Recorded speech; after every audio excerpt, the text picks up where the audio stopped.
day and night time. WFGS, streaming online. Music on the fly, ready on the line.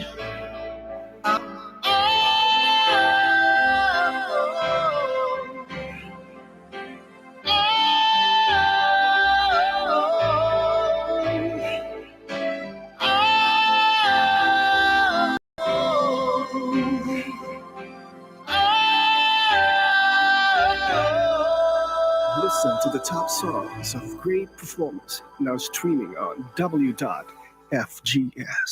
Pakiayos natin mga kapitbahay ang ating mga orasan. Saan man tayo nagdako ng daigdig nandoon?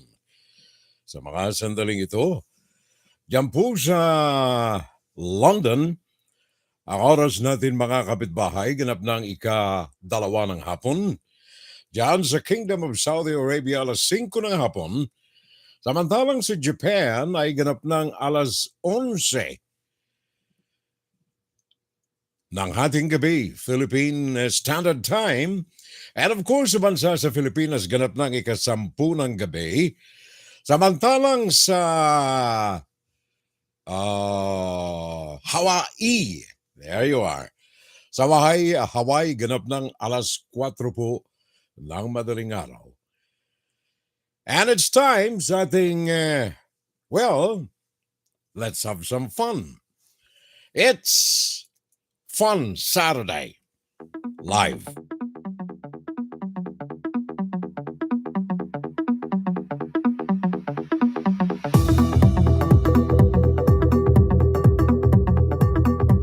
California, alas 6 ng madaling araw. Alaska, alas 5 ng good morning. Sa mga kababayan natin dyan sa Alaska, sabi sa akin ay Fred, ang isa sa mga kaagapay natin dyan sa Alaska, sabi niya, hindi mo kami nababanggit dito, alas 5 ng madaling araw, gising na kami. Gawa ng aming hanap buhay dito, karamihan ay dyan sa pangingisda. Meron silang processing plant sa gitna ng karagatan. So good morning sa ating mga kababayan dyan sa Alaska, mga kapitbahay. Alas 5 ng madaling araw, alas 4 ng madaling araw naman dyan sa Hawaii. Good morning! And it's Fun Saturday worldwide, mga kapitbahay. Kagapay ang inyong panlingkod. Furel Salvo po lamang, aray tumatanda na. Ang inyo pong kaagapay today, November 26. Ilang araw na lamang ay December na, mga kapitbahay. Let's have some fun today. Pagaman ang ating mga balita ay medyo nakapanlulumo, kailangan lamang gawa natin ang hakbang upang ito ay lalong sumigla, maalis sa kanyang pagkakahandusay sa kapakanan ng ating bayan na Pilipinas na iniwanan, sa kapakanan ng ating mga mamamayang Pilipino at mga kadugo dyan sa bansa. Furel Salvo po ito.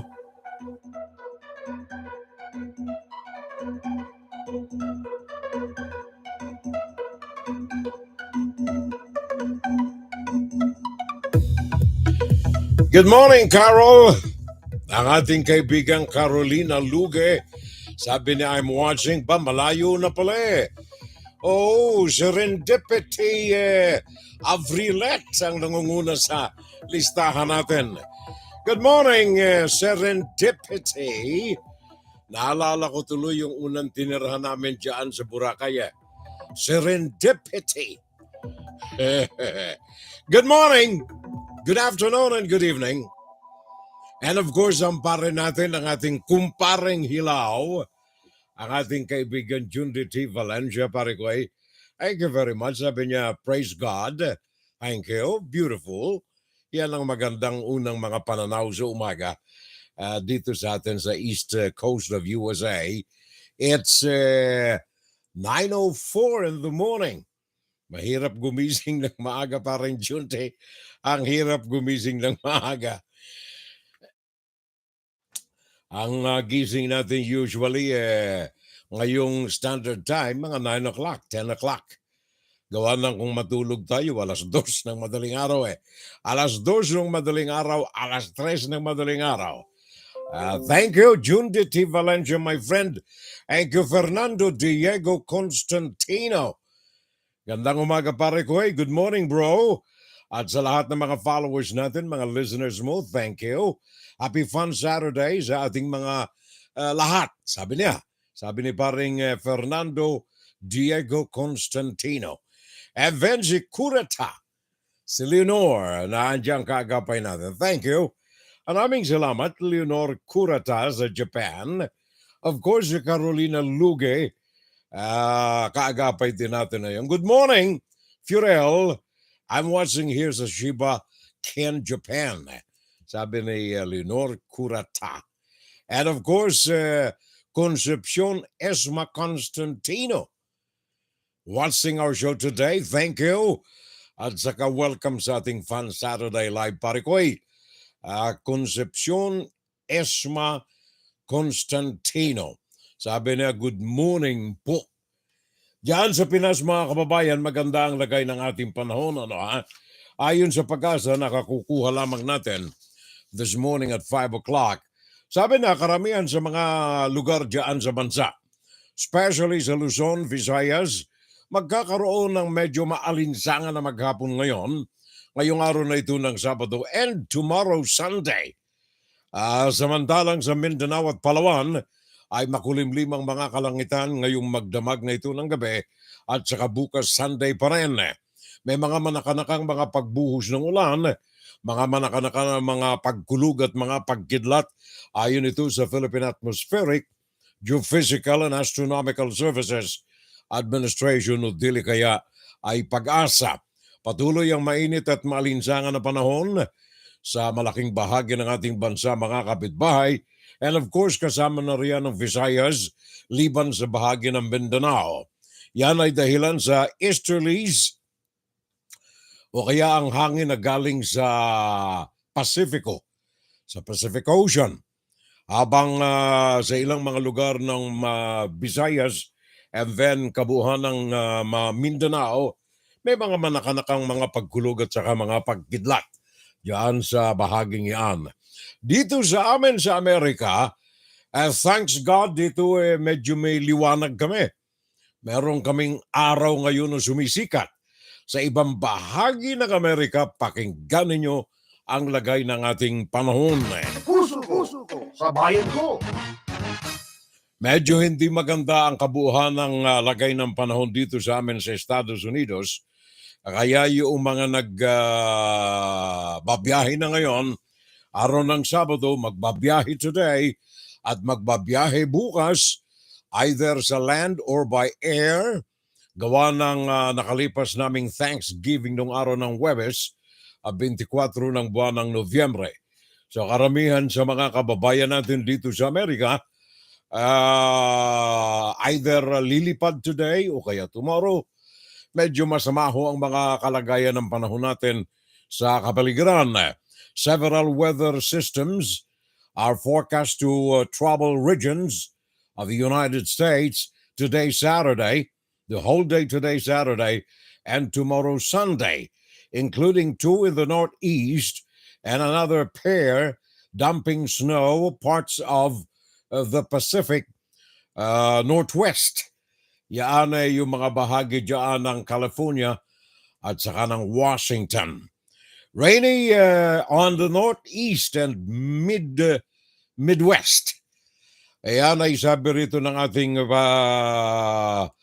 National Weather Service.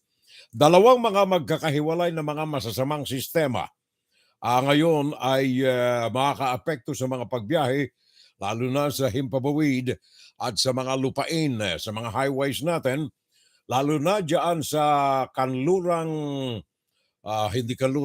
sa hilagang silangan, northeast ng bansa. Hilagang silangan. Sa madaling sabi, yung pong mga naandyan sa gawin ng California niyan, sa Washington, magiging hindi maganda ang biyahe ninyo riyan baka magkaroon pa ng mga suspension of flights. Yan ay sa mga lugar na yan today, Saturday. Magkakaroon ng mga, paminsan-minsan, maliwalas na lagay ng panahon. Subalit sa kabila nito ay naandyan na sa mga lupa ang medyo may kakapalan ng mga snow na nagaganap riyan. Yan ay ayon sa National Weather Service, ayon sa kanila, ay bukas Sunday magkakaroon na namang muli ng precipitation.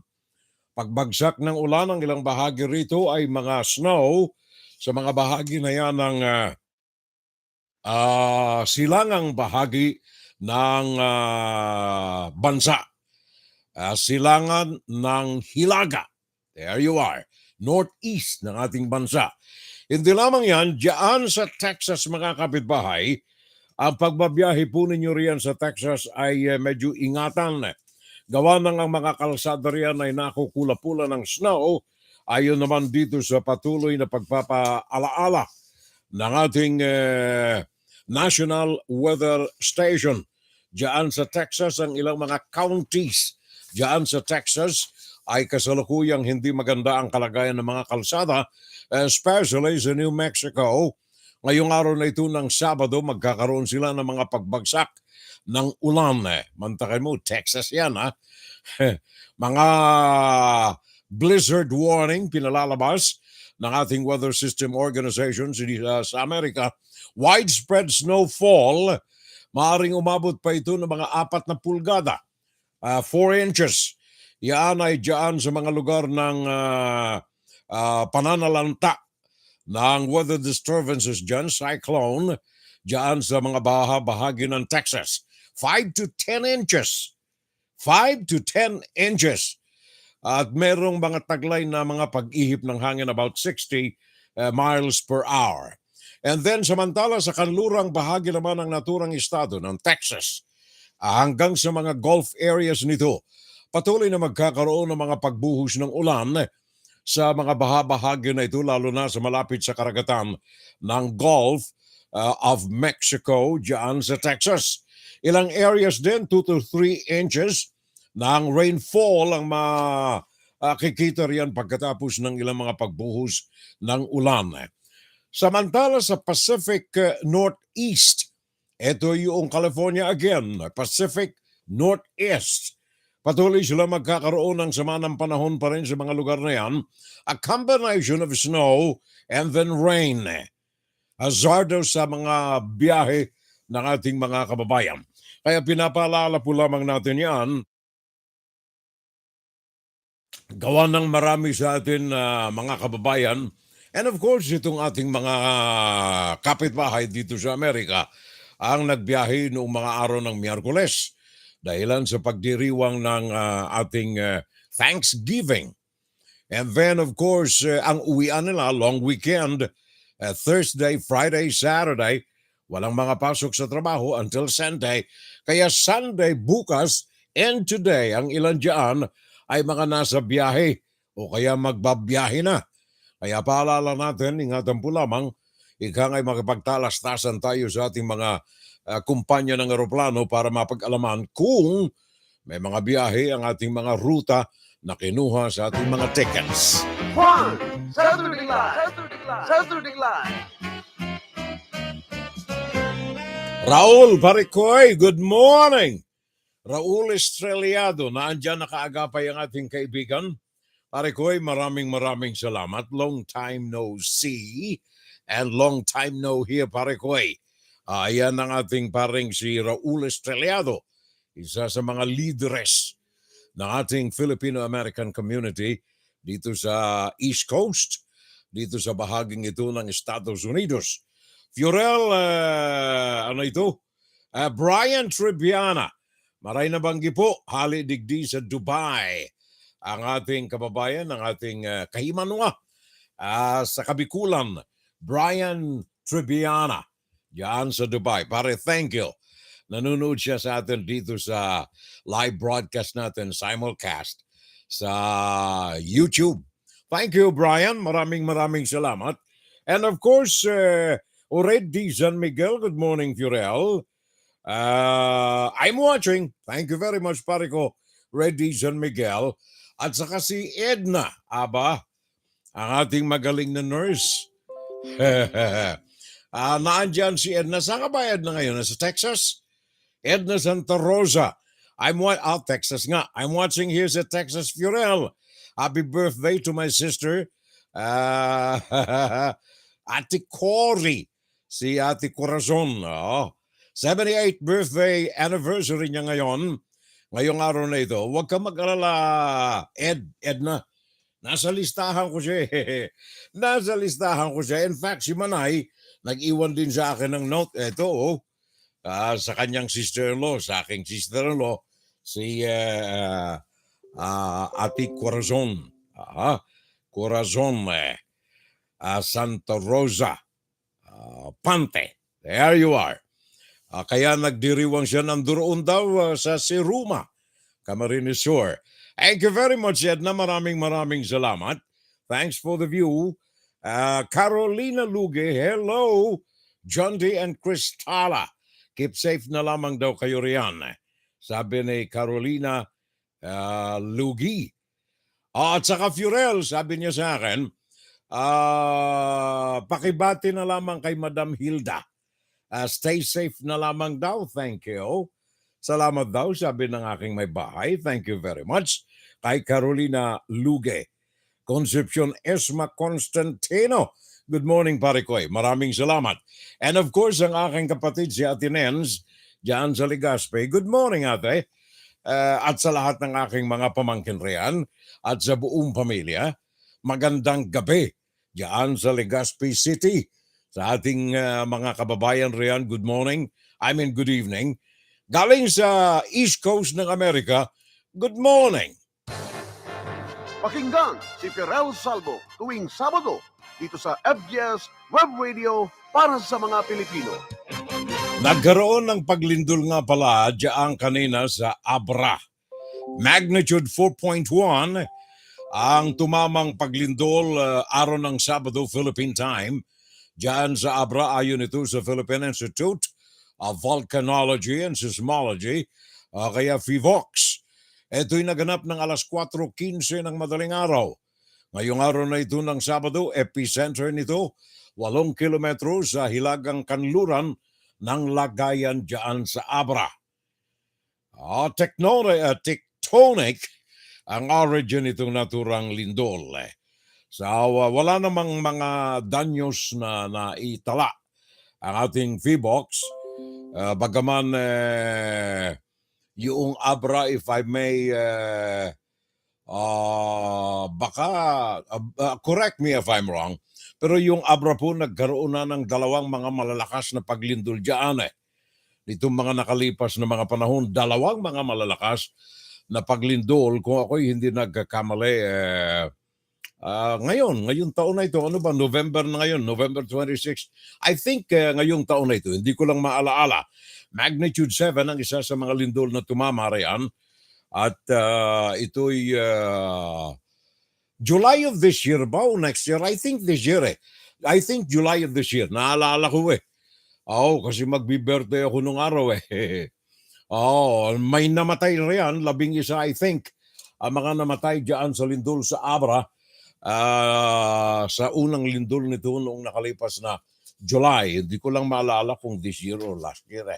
But anyway, that's the second one. Yung kanina, alas 4 ng madaling araw, nang lumindol na naman dyan sa Abra. Now, yung mga kaibigan natin, yung mga kapitbahay natin riyan, na biktima ng mga kidnapping sa Sabong, yun ang malaking lindol sa kanila. Di ba? Di ba, Ruth? Ang aking sister-in-law, nakaagapay. Ruth Pante, watching today. Thank you.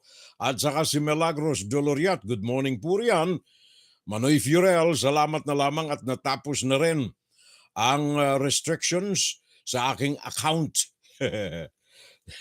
Naahawa raw ang FB.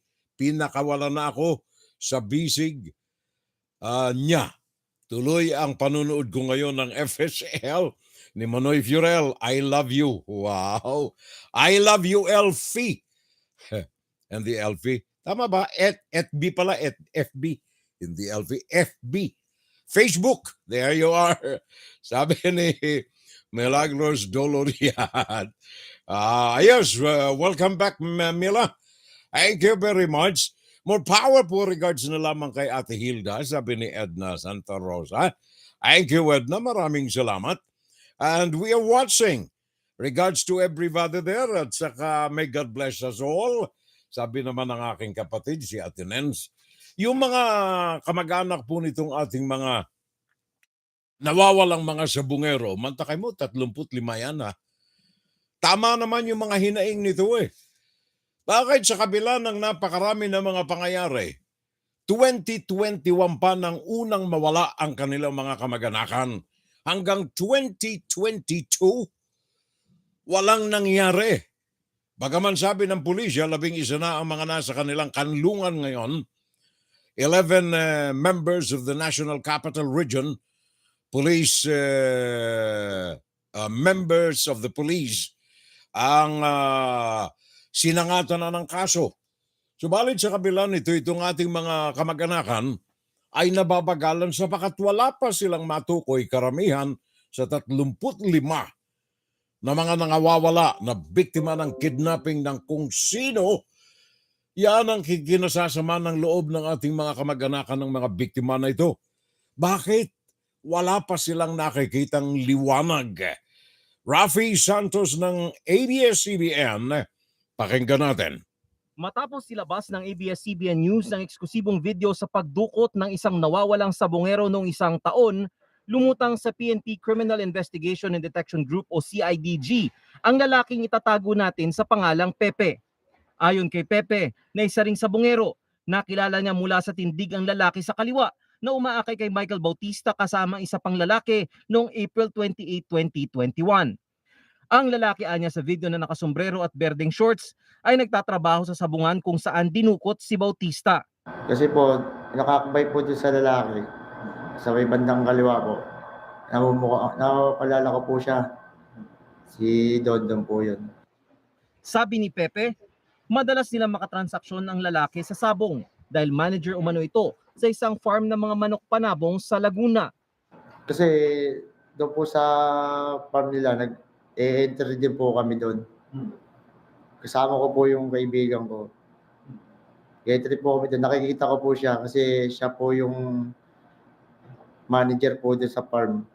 Hindi alam ni Pepe kung bakit pinusasan at dinukot si Michael Bautista o kung ano na ang sinapit nito. Lumantad lang siya matapos mapanood ang video ng pagdukot kay Bautista.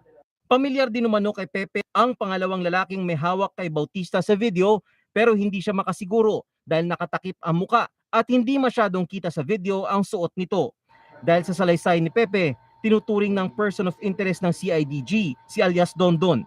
Pinaghahanap na siya ng mga otoridad. Ayon kay CIDG Director Police Major General Ronald D., malaking break sa kaso ang video na makapagtuturo sa mga posibleng dumukot kay Bautista. Nakikipag-ugnayan na ang CIDG sa sabungang binanggit ni Pepe at sa farm ng mga manok panabong kung saan umano nagtatrabaho si alias Dondon. Rafi Santos, ABS-CBN News. Thank you very much, Rafi. Maalala ninyo mga kababayan, 11 mga miyembro na ng National Capital Region Police ang sinangatan ng kaso. Ang mga ito ay sandali, saan ang mga pangalan dito? Ito, Unit Chief Colonel Ryan Urapa, Lieutenant Jesus Meñez, Staff Sergeant Roy Pio Quinto, Robert Raz, Corporals Alric Natividad, Troy Paragas, Ronald Lanaria, Ronald Montibon, Reynaldo Senio, Rosel Solomon, at Cristala Rosita. Police Assets Nicasio at Nicole Manyo. Isa na nga lang Angelo Atienza at isang Boss Mike. Ang mga pinangalanan ng mga respondents sa mga kaso na iniharap sa kanila multiple cases, kasama na rito ang kidnapping. 11 mga miyembro ng National Capital Region. Subalit, hanggang doon na lamang. Wala na tayong nababalitaan. Umusad na ba itong kaso na ito? Ano na ang mga nangyayari? Yan ay ilan lamang sa mga katanungan.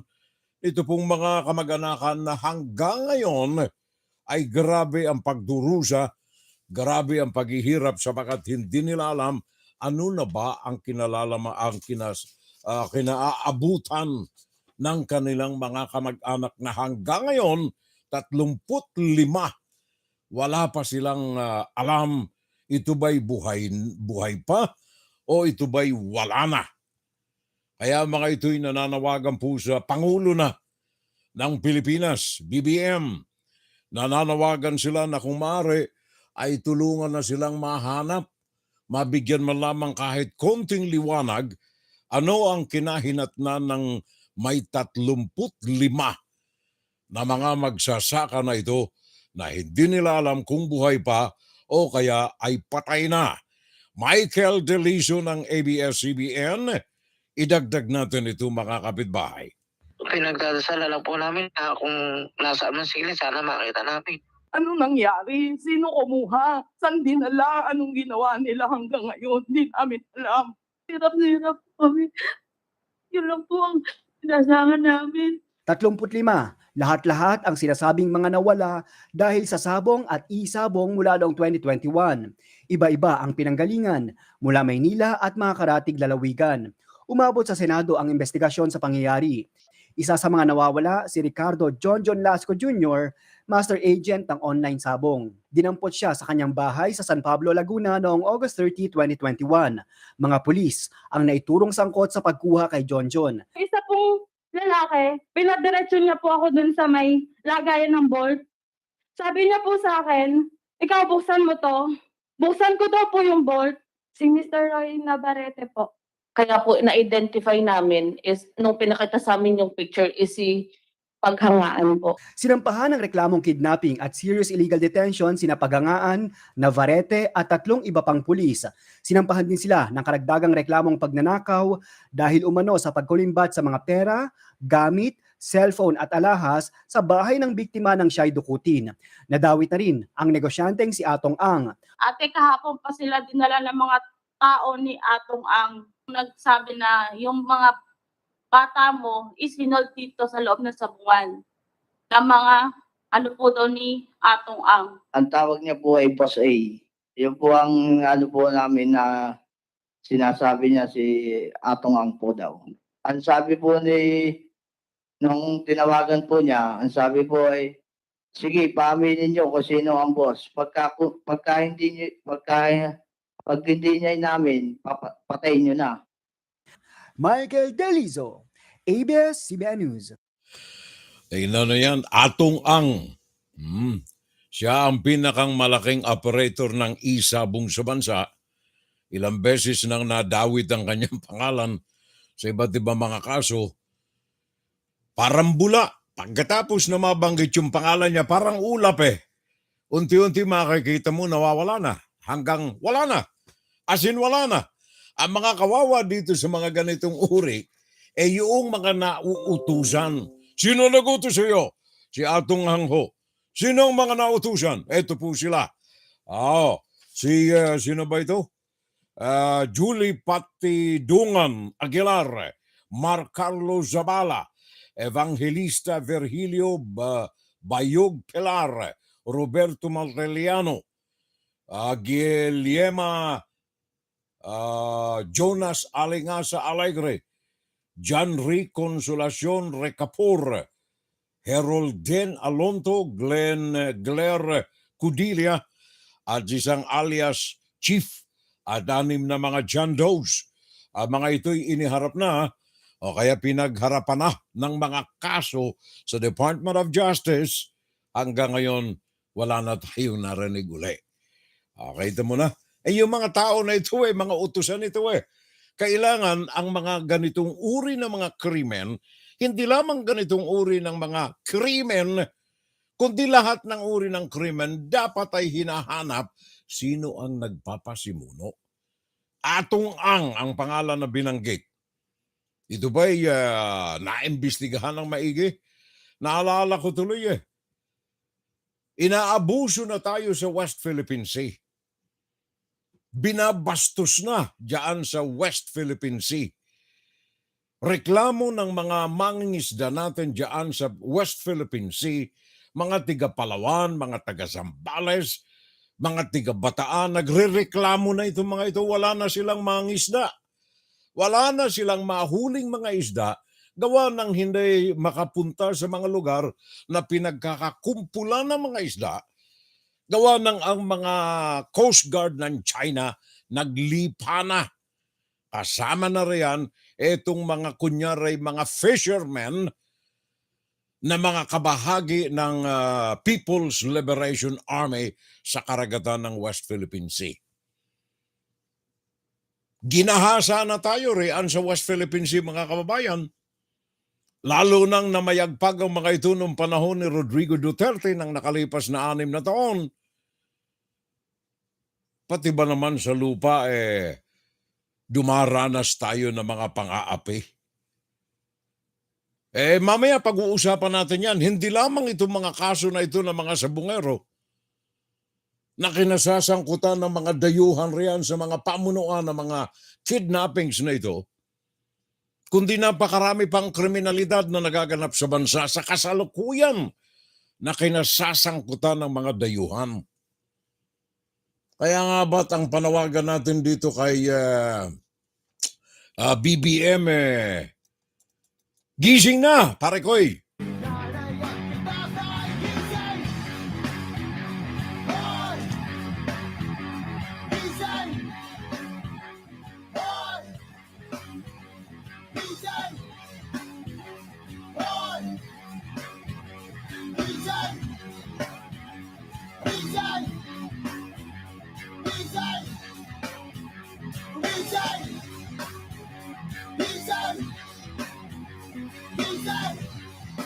Gising na tayo, Mr. President. Marami tayong mga dapat na asikasuhin, hindi lamang yung pabiyahe-biyahe tayo ng madalas. Kailangan yung mga problema natin domestiko, kailangan ay harapin. Alam mo, nire-review ko yung kanyang 8-point economic development program. 8 punto na balak niyang isakatuparan, lampas na ng 100 taon, 100 araw Di ba? Yun supposed to be ang lambingan ng media at saka ng sino mang namumuno sa bansa the first 100 days in office. Wala akong makita pang dapat kong ikatuwa na dapat dalhin at ipagpugayan ng programang ito Mahigit ng 100 araw Biyahe, kaliwat kanan. Some legal, some illegal travels. Pero yung 8-point program ng ating BBM, yun ang aking tinitingnan mababaw na nga yung kanyang 8-point program. Ni isa ay wala pa akong nakikitang maliwanag na hinaharap Wala pa. Antonino Malay Manlolo. Good evening po to my daughter, Lingling Manlolo, Glory, Josim Manlolo at George Manlolo. Ingat na po lamang kayo riyan. At sa aking apo na si Jan, ingat ka na rin yan palagi sa sa inyong lugar. Watching from Damam, sa Kingdom of Saudi Arabia, ang ating kaibigan Antonino Malay Manlolo. Junior Dal, Palikoy, thank you again. Maraming salamat. Nakaagapay sa atin ngayon at greetings na lamang sa lahat daw ng ating mga viewers. Sabi ni pare nating Junior Dal, Evelyn Punsones is also with us today at saka a brand new company. Galing kay Jeff Coruno. Parang Jeff, thank you. Maraming salamat. Antonio Ajero na andyan din. Filomeno Balahadia is also with us today. Meron ako rito sa YouTube, hindi ko lamang mabasa Selma, Gorenorso ba? Ang layo kasi Palagay ko kailangan maremedyohan ko itong screen ko rito Selma, teka lalapitan ko sandali Gerenorco, tama ba ako? Oo, biglang sipat ko girinor ko yata Thelma, thank you very much. Maraming salamat. Kaagapay natin siya riyan sa YouTube, ang ating kaibigan. Now, maalala ko yung mga kalansay na natagpuan dyan sa loob ng Department of Justice. Ang mga initial reports na nakararating dito sa akin, it might be na ang mga ito ay mga ibinaon na mga kalansay noong panahong ikalawang digmaang pandaigdig. Wala hong anumang anomalies na mga maaaring naganap diyan sa loob ng compound ng Department of Justice. Bagaman may mga hinaing ang ating ekspertong forensic examiner na si Dr. Fortun, ayon sa kanya, hindi dapat ganito ang ginawa Noong nahukay at nakakita ng mga buto, dapat itinigil immediately. Dapat ay itinigil yung operasyon. Dapat ay itinigil na muna. Thank you, Nang. Thelma Quirinorco. There you are. Ano ito? Tutulog-tulog? Thank you, Thelma. Ang aking may bahay, iniabot sa akin dito yung kanyang cellphone. Nanonood doon sa taas sa aming computer doon sa aming kwarto. Thank you. Ano nga yung Thelma Quirinorco? Tama ba?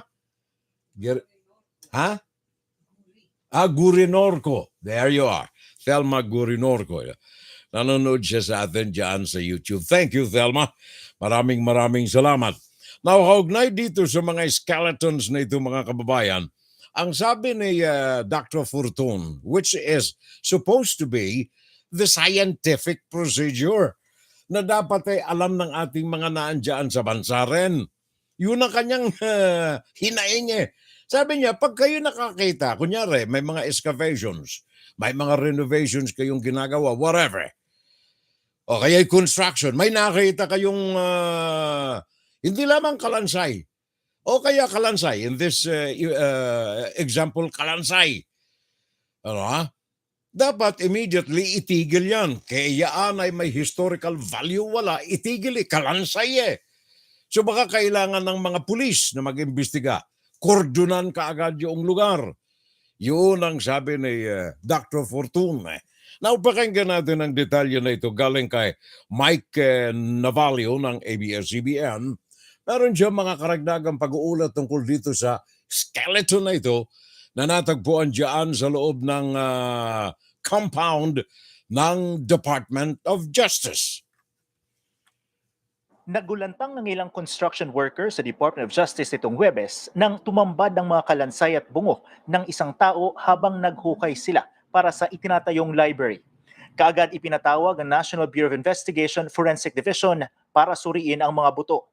Inimbitahan ni Remulla si forensic pathologist Dr. Raquel Fortun, social anthropologist Dr. Maria Teresa de Guzman at archaeologist Dr. Michael Canilao para suriin ang hukay kung saan natagpuan ang mga kalansay. Inirekomenda nilang itigil agad ang konstruksyon sa lugar dahil baka may makita pang ibang artifacts. That's the process when the area is positive, hinto lahat yan. Talagang maantala ang trabaho. Hindi inaalis ng mga eksperto ang posibilidad na galing ang mga kalansay noong Second World War. World War II is also possible. Definitely. Yes. World War II. Dating bahagi ng University of the Philippines ang main building ng DOJ bago mag-Second World War. Naging justice complex ito nang lumipat sa Quezon City ang UP matapos gumuho ang ibang gusali nito sa Battle of Manila. Ayon sa mga eksperto, mahalagang makita sana ang ibang artifacts gaya ng damit at kagamitan para matiyak ang panahon kung kailan nanggaling ang mga kalansay. Science to Makakita ka ng patay, ang daming tanong dyan. And hindi yan basta-basta pinupulot, yun yung mga comments ko. And ang problema, na-dissociate Kasi ang habol mo dyan as much as possible, parang crime scene. Hindi mo basta-basta pinupulot yung mga buto-buto. Kasi ang daming tanong, like unang-una pinaka-basic actually, tao ba yan? And then next would be, ilan sila? Kung totooan niya ang teoryang galing ang mga labi sa World War II, magiging interesado ang mga embahada ng Estados Unidos at Japan. Because they are that serious in getting their war dead, as in identify, repatriate. So tayo din sana sa Pilipinas, itaas naman natin yung level. Huwag yung basta-basta. Mike Navalio, ABS-CBN News. Thank you very much, Mike. Tama yun eh. Dapat meron tayong, alam mo napapansin natin ngayon na medyo may katagalan na ako rito eh. Siguro if I may suggest, yung ating mga, for example, mga department heads na yan, siguro magsailalim ng mga educational seminars or special studies sponsored by the government, padala rito sa Amerika para mapag-aralan kung ano ang makabagong sistema na ginagamit dito in consonance with their functions and duties and responsibility sa kanilang mga tanggapan. Nang sa ganon ay nakaka-adapt tayo eh. Moderno na ang kalagayan ng panahon natin eh. Yung internet natin na andyan, talamak na impormasyon ang nandiyan eh. Yung mga impormasyon na makukuha natin dyan, maaaring dagdagan natin ng mga actual na mga exercises sa magitan ng mga special studies. Nang sa ganon ay naisa sa katuparan natin dyan sa bansa ang mga makagbagong mga pamamaraan, especially mga kababayan ko. Presidente, Department of Agriculture pinamumunuan niya maano kung yung mga kalabaw natin dyan, palitan natin ng mga makabagong mga makanarya.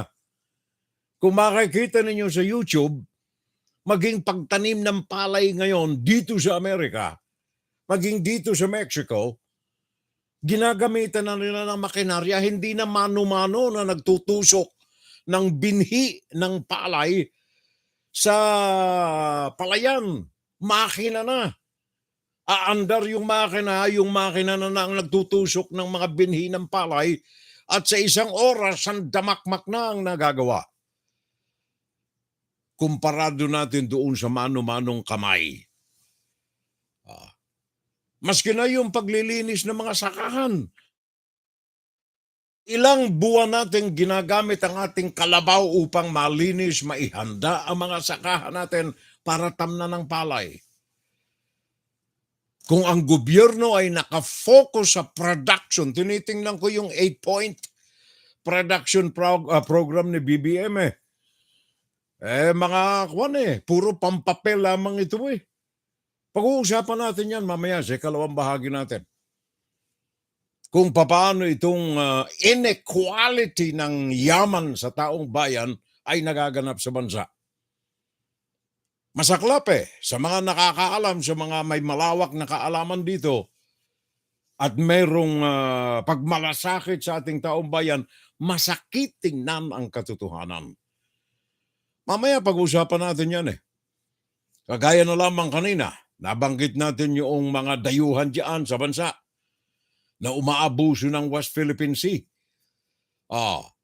Kagabi may pinanunood ako, dating opisyal ng gobyerno yon Dating opisyal ng gobyerno. Ano ang kanyang ipinapanukala? Na kailangan ay makipagmabutihan tayo tuloy-tuloy sa komunistang China. Sabagat ayon sa kanya, itong pinakang malapit na superpower sa bansa. Huwag nating intindihin ang Amerika. Sabagat ang Pilipinas kailangan ay makisandal sa China.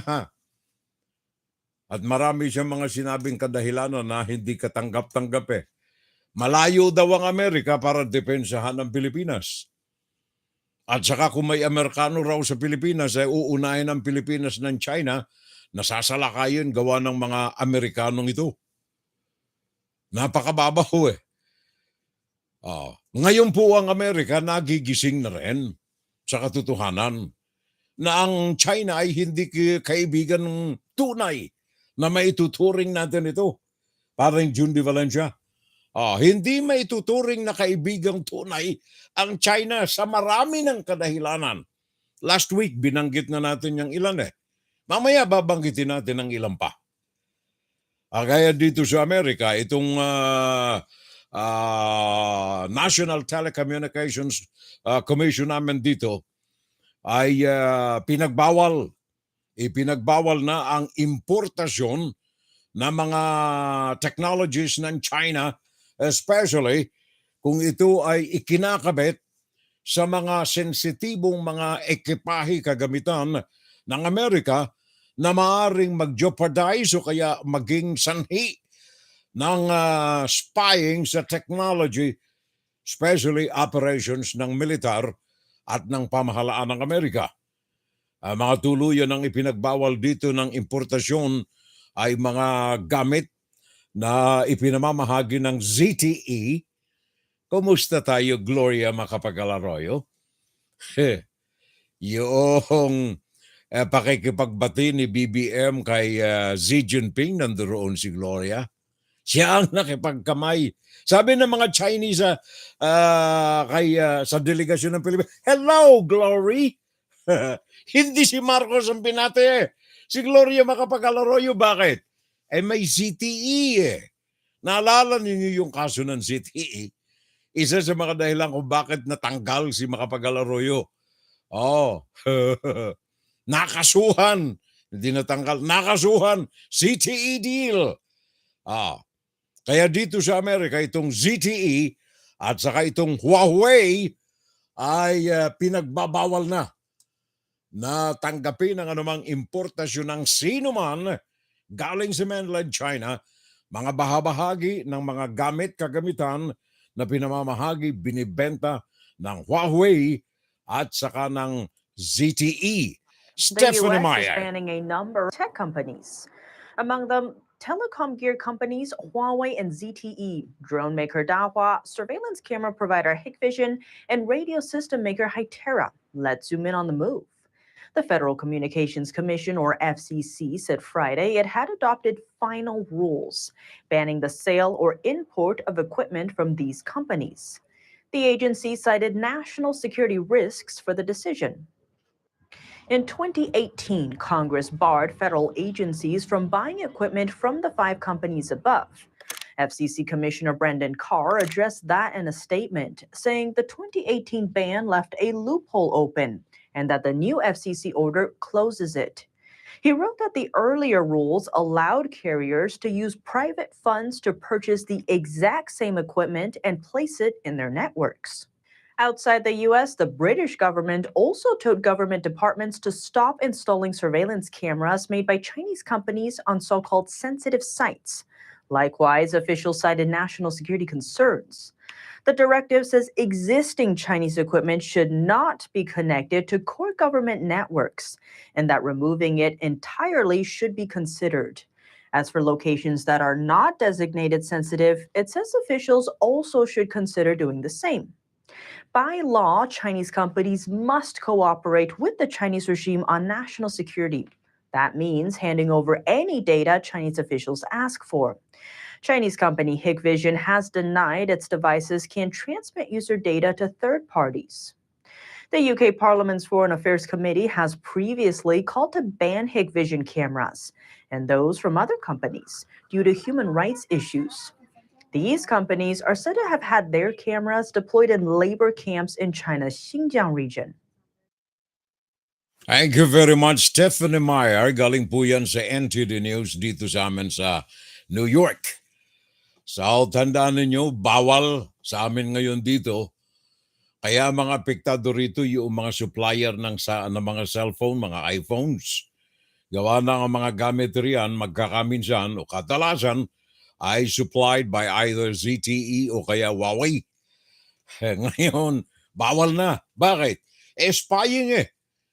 Alam ba ninyo na sa China maging yung mga tao nila roon? Sa bawat 2 tao, isang camera ang nakatutok sa kanila.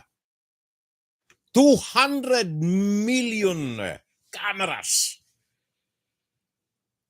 sa iba't ibang panig ng mainland China. Sa kabila nitong mga cameras na ito, yung mga nagaganap doon na mga pag-abuso sa human rights ng mga Chinese, hindi natin nalalaman until na mga ito ay hindi na mapigilan na mga mamamayan ng China, sinala mismo ang mga nagsisimula ng mga pagsalungat sa palakad at patakbo ng pamahalaan. Katunayan itong mga tauhan ng Foxconn iPhone plant doon sa mainland China ay nagsimula ang pagsiklab ng mga workers' unrest.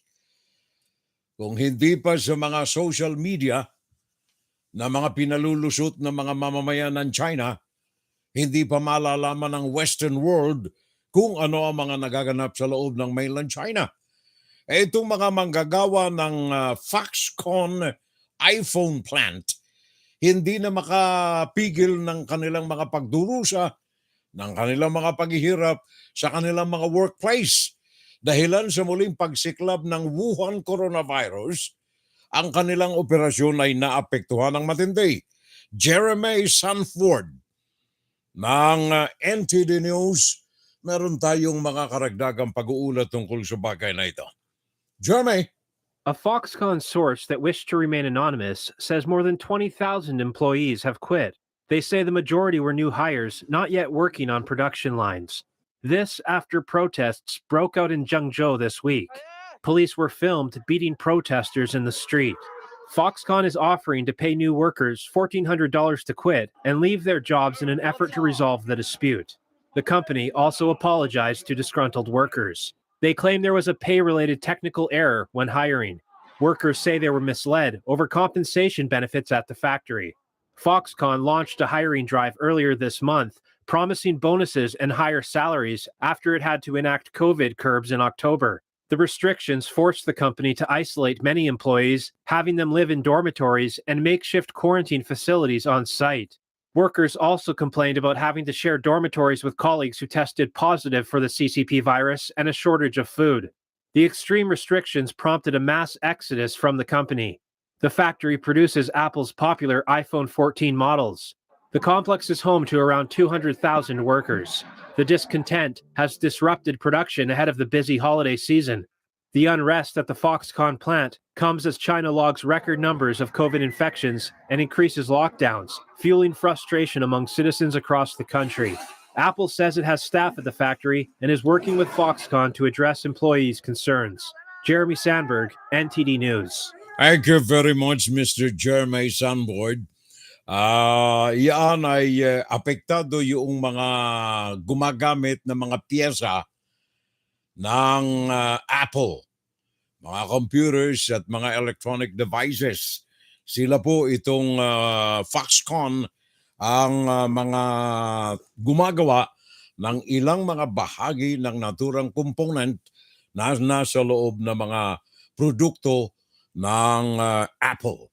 Antonio Ahero Parico, thank you, Tony.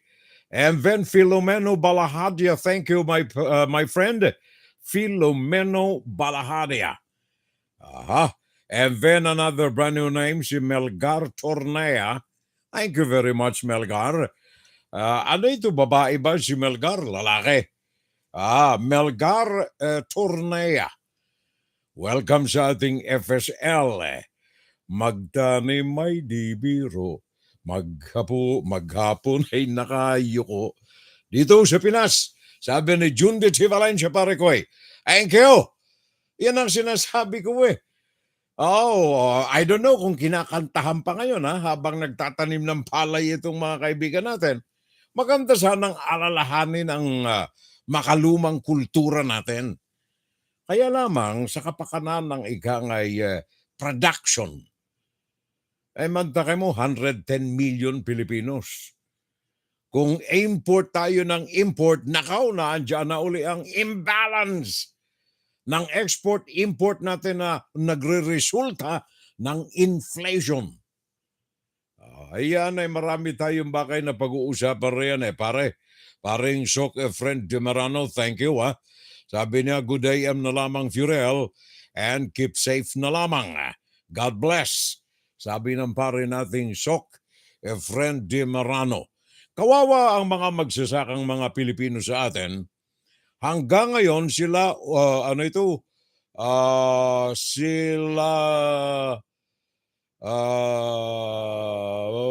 pagbungkal ng lupa. Hindi ko maintindihan Pagbungkal ng lupa. Tama po kayo, Furel. Dito sa Italy, ang mga machines, ang mga nagtatanim, ang mga nag-harvest, hindi na tao. Dapat yun din ang pagtuunan ng pansin ng presidente diyan sa bansa. Exactly. Yun ang sinasabi natin, yan at ang pangarap din natin eh. Akala ko ba, sabi ni BBM, pangarap mo, pangarap ko rin. Di ba? O, di ba sabi niya, pangarap mo, pangarap ko rin. Pero nahihiya eh. Gawa ng salita lang yun eh. Wala namang katotohanan roon eh. Pangarap mo, pangarap ko rin. Tinitingnan ko yung 8 points na economic program ng gobyerno under BBM. Recycled na mga pangako ito eh. Wala akong makitang gawing moderno ang pagsasaka. Since siya ang sekretaryo ng agrikultura, dapat sa kanya nagsimula yung mga makabagong programa at dapat diyan sa agrikultura na pangunahing pinagkukunan natin ang kabuhayan sa bansa. Masakit. Hindi lamang sa utak, kundi masakit sa bulsa na naisip natin nag-iimporta tayo ng palay, nag-iimporta tayo ng galunggong, nag-iimporta tayo ng bawang, sibuyas. Patawarin tayo eh, siyang damakmak ang lupain natin riyan eh. Bakit nag-iimporta? Pinagkakakitaan ng gobyerno, ng mga tao rin sa gobyerno, kumikita ng malaki. Yun ang katotohanan riyan eh. Parang Isoke friend de Merano ha.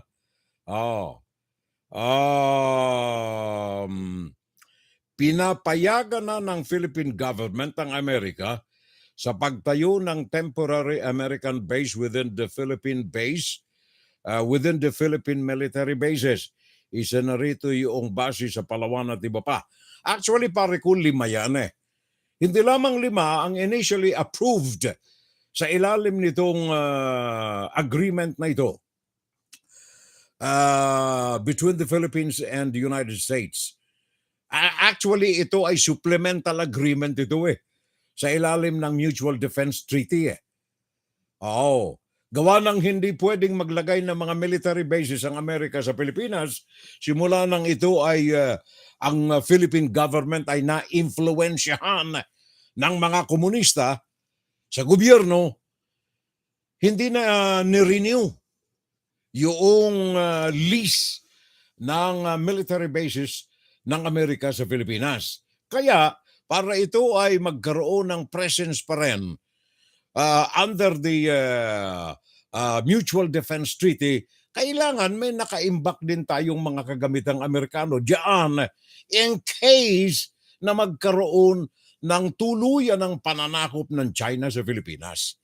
Huwag kayong maniniwala na walang interes ang China kagaya ng sinasabi noong dating public official na pinanood ko kagabi.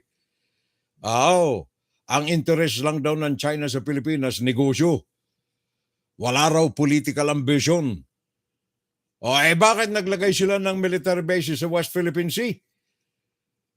Kung walang ambisyon ito na magkaroon ng buffer zone ng China diyan sa paligid ng Pacific Ocean. And Philippines is a strategic country aside from Japan and Taiwan sa defenses and economy ng China. Dapat medyo maluwag ang kaisipan natin. Malawak ang kaalaman para alam natin kung ano ang mga nasa sa isip nitong mga salaula na kapitbahay natin riyan. Antonino Malay Manlolo, binabati ko po ang mga kaibigan kong playboy, Gary Villaran, anak ng bumawi ng sapang hindi ko maintindihan pare ko. June de Valencia, sabi ng asawa ni Gloria kay June Luzada, back off. Hindi ko alam ito pare ko. Roland Tan, I'm watching Furel. Thank you. Maraming salamat. Welcome sa ating Fun Saturday Live. Aring Roland Tan. And of course, ang aming kumaring tunay, Maria Lourdes B. Tolosa, I'm watching. Thank you. Thank you very much, Marin Didi. Thank you. Regards kay Paring Ed at sa buong pamilya. Isabel Antonio, I'm watching Furel. At saka si Paring Edward Pimentel, ang aming pinuno ng UNC alumni, high school alumni of 1964. Ang ating kaibigan riyan, si paring Edward Pimentel. Puso ko, sa bayan ko. Ang isa sa mga dalan nitong mga teknolohiya na galing dyan sa China, ay itong mga, anong tawag niyan, cyber fraud. Katunayan doon sa Ireland, ay inaresto ng mga otoridad ng Ireland ang ilang mga nagpapasimuno ng global fraud operations.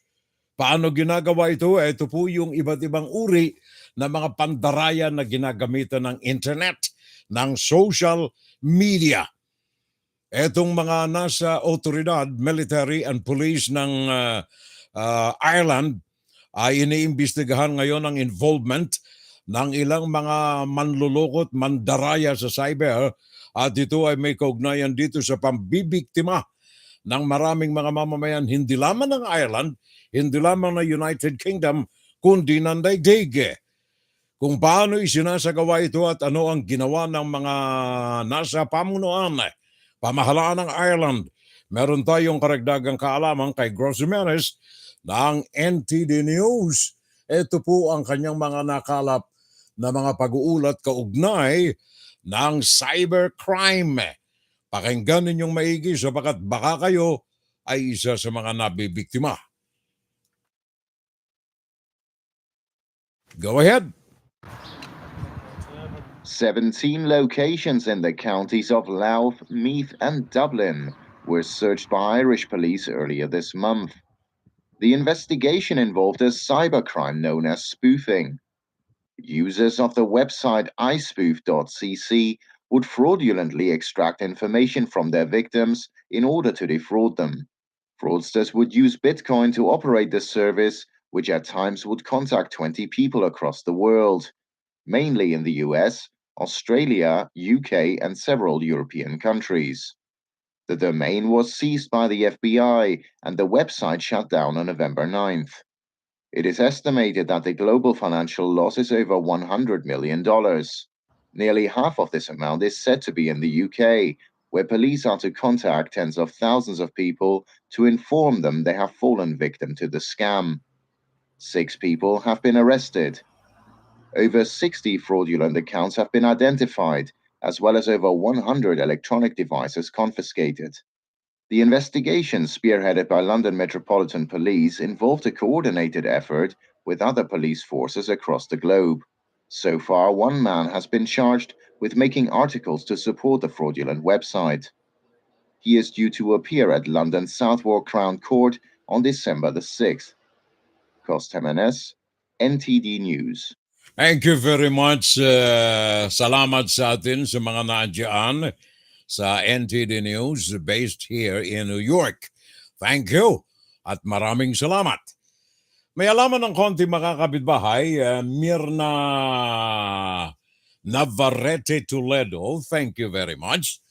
May alang konti pag-uusapan natin. Ito may kaugnayan dito sa tinatawag na inequality. Hindi pagkakapantay-pantay ng yaman, ng kabuhayan ng ating mga Pilipino, and also may kaugnayan dito sa mga pang-aabuso na mga Chinese diyan sa West Philippine Sea, at hindi lamang sa West Philippine Sea, kundi mismong sa lupain natin diyan sa bansa. Magpapatuloy ba ito?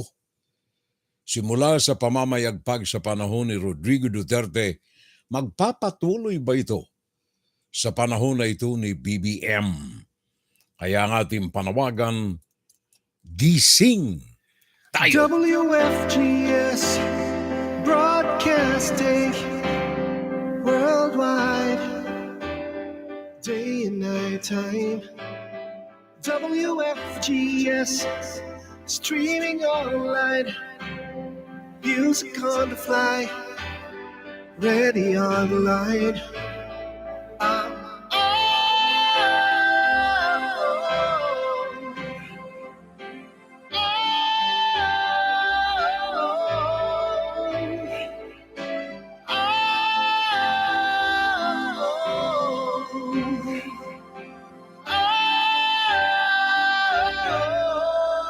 Listen to the top songs of great performers now streaming on w.fgs.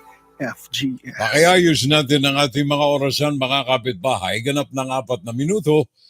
Makalipas ang ika-10 ng umaga, Eastern Standard Time, USA. 9:04 sa Central America.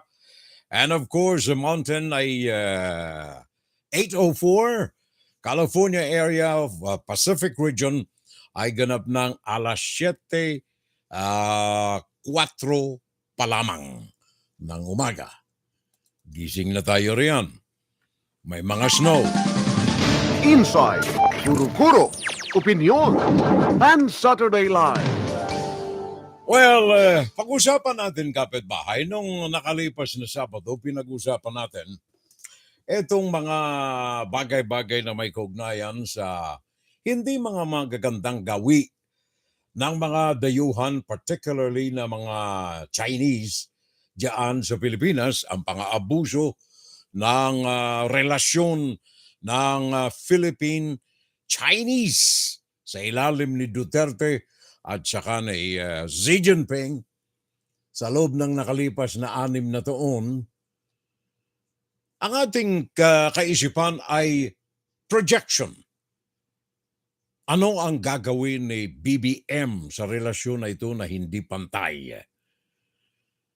Ngayon ang pag-usapan natin, hindi lamang itong mga pang-abuso riyaan sa West Philippine Sea, patuloy na pagdusta, patuloy na pang-aapi, at iba pang uri ng mga pang-aabuso ng PLA, People's Liberation Army, sa magitan ng kanilang Navy at ng kanilang mga cohorts na mga mangingisda. Kundi pag-usapan natin ang ilang pang mga bagay na direktong nakakaapekto sa buhay ng bawat mga Pilipino. Diyan sa West Philippine Sea, ang apektado riyan napakinggan ninyo yung balita kanina. Mga magsasaka natin dyan, matindi na ang kahirapan sa buhay. Hindi sila makapangisda sabagat natatakot silang pumalaot sa West Philippine Sea sabagat naglipa na ang mga Coast Guard ng China at mga mangingisda kuno ng China na itinataboy sila maging sa loob ng ating economic zone. Hindi lamang yan, nabalitaan siguro ninyo the other day, barko na mismo ng People's Liberation Army, barko na. Halos ay ilang metro lamang nakadaong sa dalampasigan ng Palawan, mga kapitbahay. Kaya ang panawagan natin kay BBM, gising na, Mr. President. Ang galing. Gising na. Matagal ka ng tulog. Gising, Mr. President.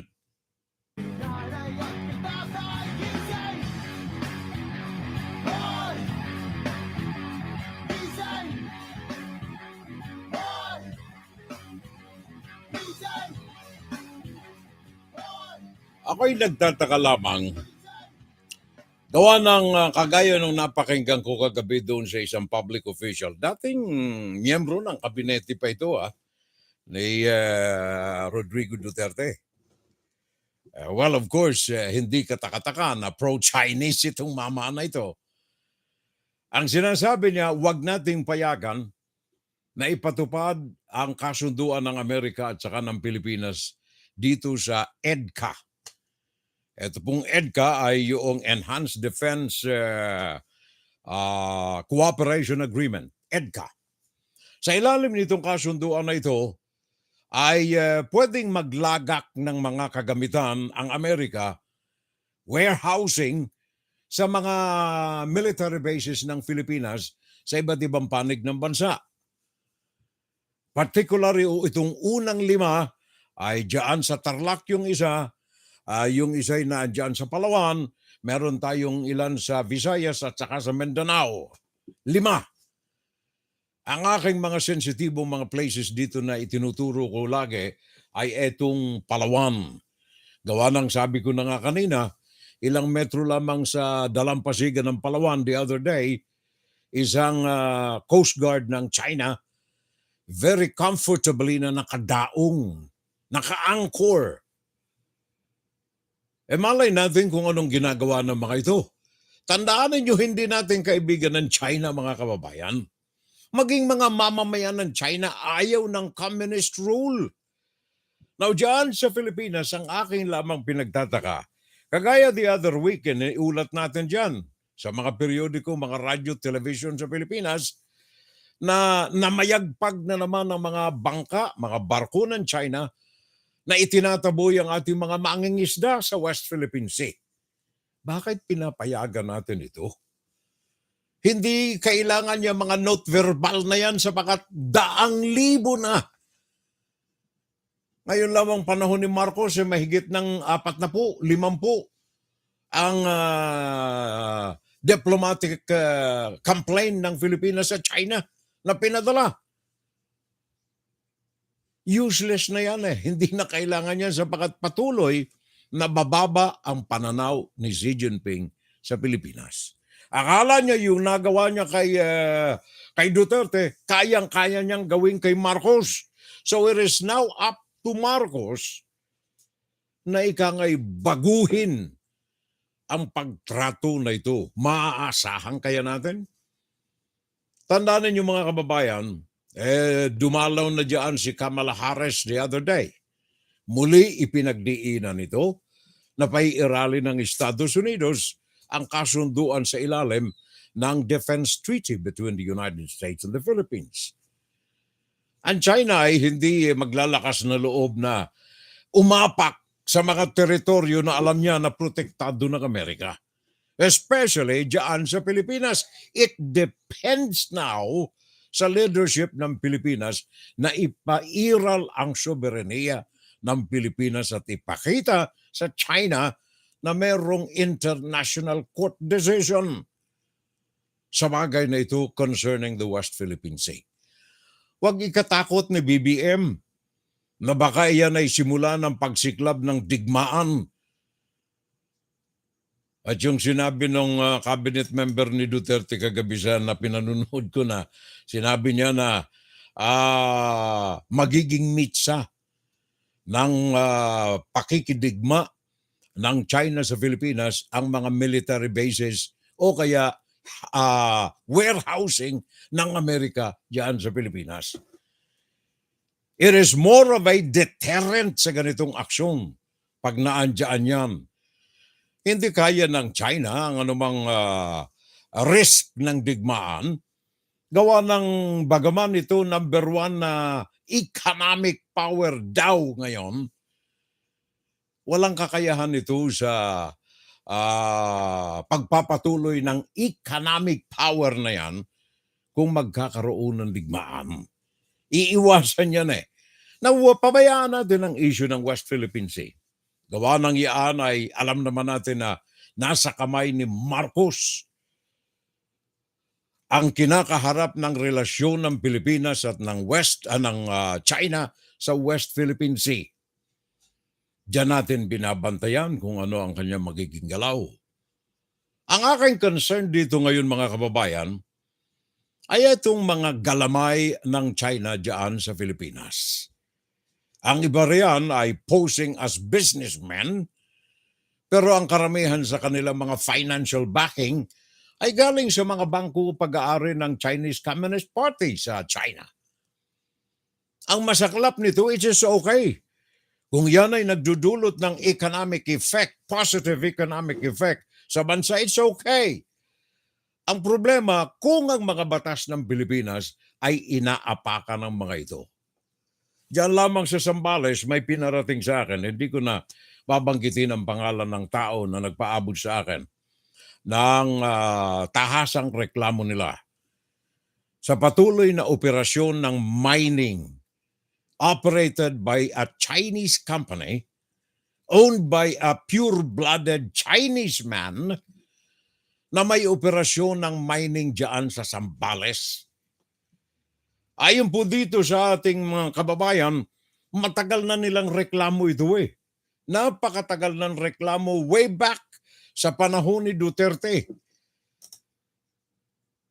Bagaman may mga batas na ipinairal na ipinagbawal ang pagmimina ng mga lupain sa mga iba't ibang bahagi ng bansa sa Zambales, in cohort sa pakikipagsabwatan ng mga local officials diyan sa Zambales, tuloy-tuloy ang pagmimina ng mga mineral diyan sa kanilang lugar ng Chino na ito.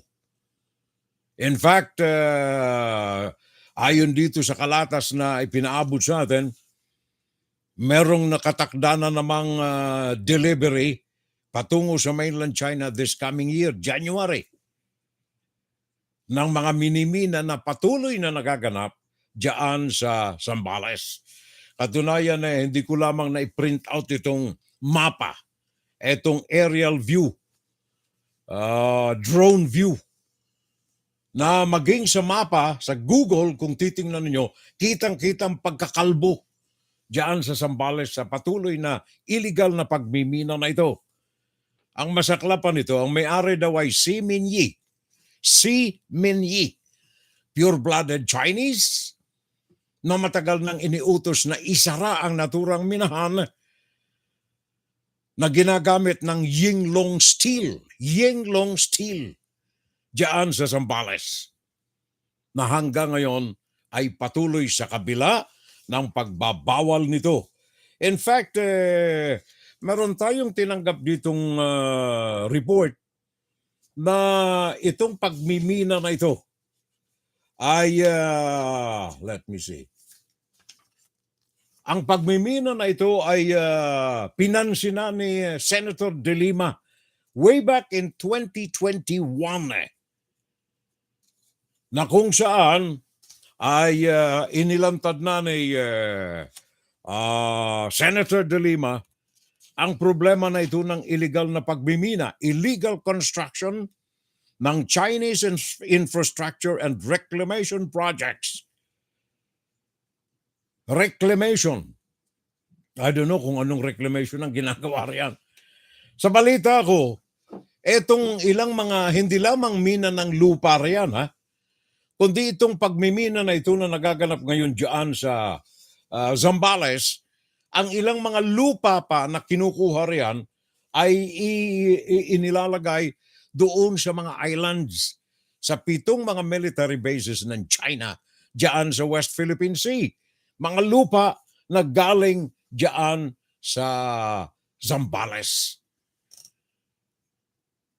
Kumusta ang ating local officials diyan? DNR? May mga kaugnayan ba kayo riyan? DENR. Department of Environment and Natural Resources. Hindi makagagalaw itong mga ito kung walang mga permit ito diyan sa DENR. At kung wala mang permit at gumagalaw ito, may kakutsaba riyan sa DENR. Hindi rin makagagalaw itong illegal na mining na ito riyan sa Zambales na walang basbas ang pamahalaan. Walang lagay ang pamahalaan. Meron ba? Kami nagtatanong lamang. In fact, noong nakalipas na eleksyon, if I remember correctly, maging si Pangilinan na kumakandidato noon bilang vice presidente. Pangilinan. Nabanggit niya na ito. Nabanggit na ito ni Kiko Pangilinan. Sa kabila nito, from May hanggang ngayon, patuloy ang operasyon. Anong ginagawa ng mga local officials natin yan? Illegal mining. Identified ang gumagawa nito, kumpanya daw na pag-aari ng isang Si Minyi, at ang gumagawa ng transport at operation ay ang Yinglong Steel, a Chinese-operated company. Anong ginagawa ng ating pamahalaan riyan? Ano ang ginagawa ng local government riyan? May kakutsaba ba ito mga ito? At by the way, bago kumakiligtaan lamang, maisingit ko ito. Meron tayong mga kababayan na nabibiktima roon sa Burma na mga Chinese na ito. Mga kababayan, nire-recruit dyan sa Pilipinas sa guise na sila ay magiging mga empleyado ng pogo dyan sa Pilipinas. Pagkatapos, ikinakarga, dinadala sa Burma. Bakit? May operasyon doon itong mga scammers na ito riyan, mga Chinese scammers. Sinasangkalan ng pogo, nagre-recruit ng mga magagandang babae, mga lalaki, pagkatapos ginagamit sa cybercrime. Manghihikayat ng di umano ay pamumuhunan sa cryptocurrency, crypto. Pagkatapos niya ay hihikayatin na maglagak ng pera sa isang Chinese social media. Well, of course, kakarenyuhin muna ng katakot-takot, siyempre, na mga recruit na mga Pilipino-Pilipina. Pagkatapos na mahikayat, mainganyo, i-involve sa cryptocurrency syndicate. Hihikayatin na magdeposito ng pera pagkatapos na makikila ng sandamakmak na pera, hindi na nila makikita, wala nang koneksyon. Social media ng mainland China ang ginagamit. Ang mga ginagamit ng mga tauhan, mga Pilipino, ang sinasangkalan, ang pogo. Kaya yung mga senador natin dyan, mga congressmen na hanggang ngayon ay pinagdidiinan pa ang kapakanan ng pogo. Ika nga'y magising naman sana tayo mga kapitbahay. Huwag nating ibenta ang kaluluwa ng mga Pilipino. Ang pogo ang punot dulo ng kriminalidad diyan sa Pilipinas ngayon. Aminin natin sa hindi. Nandiyan ang kidnapping for ransom. Nandiyan ang rape. Nandiyan ang prostitution. Hindi na natin kailangan pang isa-isahin ng mga ito. Lahat ng mga periodiko sa YouTube, makikita ninyo ang mga nangyari na may kaugnayan diyan sa pogo. Hindi na tayo ikangay natigil dito sa pakikipag-ugnayan sa masasamang mga elemento na galing sa mainland China. Alala ninyo itong mga triad na ito, mga tattoo.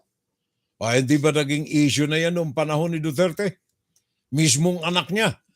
At saka si Senador Bongo, ang mga itinuturong may tattoo. Kaya lamang, of course, nung tingnan, wala na yung tattoo. Madali nang burahin ang tattoo ngayon eh. Pero sila mga itinuro nung araw. Naalala ninyo? Triad. Yan ang mga nagpapasimuno rin sa mga smuggling dyan sa Pilipinas. Naalala ninyo yung magnetic lifters? Mga kunayban sa pagitan ng mga nasa Bureau of Customs? At itong mga miyembro nito ng mga sindikato na nagpapapasok ng milyong-milyong halaga na mga illegal na mga droga dyan sa bansa. Mainly, ang mga suspitsado rito ay mga Chinese na naandyan sa Pilipinas dahilan sa madaling makapasok. Bakit? Pastillas eh. Ang dali eh. Bayad ka lang ng 10,000, 20,000, 50,000, 1 million pag medyo dekalidad, mataas na rango, 10 million. Ayos na, nasa Pilipinas ka na. Meron tayong pastillas. Dapat itong mga bagay na ito, mga kababayan, ay napapakinggan ni BBM eh.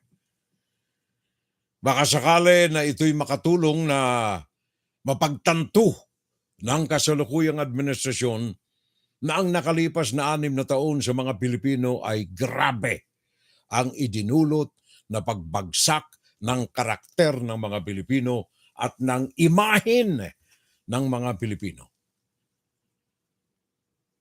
Kidnapping, arms deal, money laundering. Ang dali eh. Meron tayong kakutsaba sa loob eh. Meron tayong mga official dyan na mga kasangkute. Mamamayagpag ba ang isang Michael Yang kung hindi ito naging official ng gobyerno ng Pilipinas? Economic Advisor, Michael Yang. Isang maliwanag na halimbawa ng mga dayuhang hindi naman even katiting na Filipino nationality, wala eh. Maging citizenship, wala eh. Pure-blooded na Chinese, Michael Yang. Economic advisor ni President Rodrigo Duterte. Sino si Michael Yang? Pag nabanggit yung pangalan ng Michael Yang, hindi natin maiiwasan na mabanggit ang formally. 42 billion. Nasa kote ng asa na itong mga ito? Asa na yung mga Bombay nga pala? Nasaan na itong mga ito? Ano nang nangyari kay Michael Yang? Nagtatanong tayo. Baka sakaling alam ang sagot ni Mr. BBM. Salamat tayo kay sino ba yon? Subiri. Sa mga the other day, sabi ni Senate President Subiri, sir, balintek ha? Senate President ha? Sabi niya, teka, mabuhay nga uli siguro itong issue ng Farmally. Dapat. Ang kinatatakot lamang natin dito mga kababayan, magpapaubaya kaya yung mga nandiyan sa Kongreso, sa Senado, na mga aliporis ni President Duterte na ngayon ay sumisip-sip kay BBM. Pero sangayon tayo na ituloy, hindi buhayin, ituloy ang pag-uusig sa mga tao na sangkot diyan sa Farmally. Farmally! Sa mga diyan ay dumugas ng katakot-takot sa hinaharap kabuhayan ng mga kababayan nating mga Pilipino. Inaapi na ang mga Pilipino sa karagatan ng West Philippine Sea. Inaapi pa ba tayo at magpapaapi pa ba tayo? Mismong sa lupa na inaapakan natin riyan mga kababayan, tayo'y nagtatanong. Gawa ng kailangan niya ng maliwanag na kasagutan eh. Sa baka diyan nakasalalay ang hinaharap ng bansa. Inapay na tayo ng katakot-takot ng mga dugong Pilipino. Bakit kailangan pumunta tayo sa abroad? Para maghanap buhay. Bakit kailangan iwanan natin ang ating pamilya? Para makakain sila ng 3 beses maghapon. Bakit? Sabagat pinauubaya ng gobyernong Pilipino ang pang-aapi na ito sa mga kababayan nating mga Pilipino. Huwag nating isipin na itong mga ito, especially yung mga Chinese, Filipino citizens of Chinese blood na may kontrol sa ekonomiya ng bansa. Huwag nating isipin na ito'y ginagawa nila para sa mga Pilipino. Ang pagiging empleyado ng mga Pilipino sa mga ito ay by need, pangangailangan nila upang tumakbo ang kanilang hanabuhay. Ang tingnan natin, saan na pupunta ang pera na umiikot sa mga negosyo na ito? Ito ba ay pinalalago ang kabuhayan ng mga Pilipino? Pinaaangat ang standard, pamantayan ng mas nakararami sa mga Pilipino? Kayo na ang makasasagot niyan, mga kapitbahay. Ano ang issue ngayong araw na ito? Inequality. Ang hindi pantay-pantay na pagkabuhay ng mga Pilipino. Inequality of the social condition ng mga Pilipino sa bansa. Bakit? Gawa ng sistema natin. Hindi sistema ng politika, kundi ang kultura ng politika sa bansa. Inequality sa pamumuhay ng ating mga kadugong mga Pilipino. Pag-uusapan natin mga kapitbahay. Insight, guro-guro, opinion, and Saturday Live. Ang pamahalaan ni Bongbong Marcos ay merong inilabas na 8-point, anong tawag nila riyan? economic program, 8 punto na economic program na sa ilalim ng pamamahala ni Bongbong Marcos. Sabi rito, ito'y mga, anong tawag niyan? Mga panis. Sorry for the word, ha? Ito'y mga panis na mga political promises actually, Matagal na kung kayo nabuhay ng mahabang panahon na at nakatunghay sa politika diyan sa Pilipinas, ito'y mga luma ng mga pangako, Protect the purchasing power of the Filipinos by ensuring food security, reducing transport and logistic costs, and reducing energy cost. Yan ang isa. Ikalawa, reduce vulnerability and mitigate scarring from the COVID-19 pandemic. Bago ito sapagat panahon lamang ni Duterte na lumabas ito. Ensure sound microeconomic fundamentals by improving bureaucratic efficiency and ensuring sound fiscal management. Mga lumang pangako na ito, pinaganda-ganda lang yung terminolohiya, Ngayon, nung binabasa ko ito the other day, nang halungkat ako ng mga records sa bawat isa sa mga ito. Pagsagupa sa COVID, pagpanatili ng ekonomiya ng bansa, pagpapaganda ng kabuhayan ng mga Pilipino. Ito nakalipas, simula noong Mayo 9 hanggang ngayon. Simula noong Hunyo na naupo si BBM hanggang ngayon, tiningnan ko at least may lamang may isang hakbang na ba na naganap dito sa 8 punto na ito. Wala akong makita, to be very honest. Particularly sa langan ng kabuhayan ng mga Pilipino, wala Kaya tama yung paglawas ng issue ng inequality, poverty reduction, and inequality sa mga Pilipino. Gawa ng talamak ito At least meron bang nagawa ang kasalukuyan ng administrasyon? So far, wala po akong nakikita, to be very honest. Wala pa akong nakikita. Hindi tayo mag-aatubili na bumanggit ng mga ito kung nakikita na natin na naandyan, umuusan na. Wala Ano ang mga nakikita natin ngayon na hanggang ngayon patuloy na umiiral diyan sa bansa? Alam niyo itong World Bank, isa yan sa mga matitibay na mga sandalan natin sa mga research works. Gawa nang ang World Bank ay sinusuyod ng husto ang lahat ng mga bato para malaman nila ang positive and negative sa isang bansa. Gawa ng pera nila ang nakasalalay riyan. Ipinauutang sa mga bansa, ipinamumuhunan sa mga bansa upang maging kaagapay ang World Bank sa mga pag-unlad ng mga ito. Ano ang sabi ng World Bank?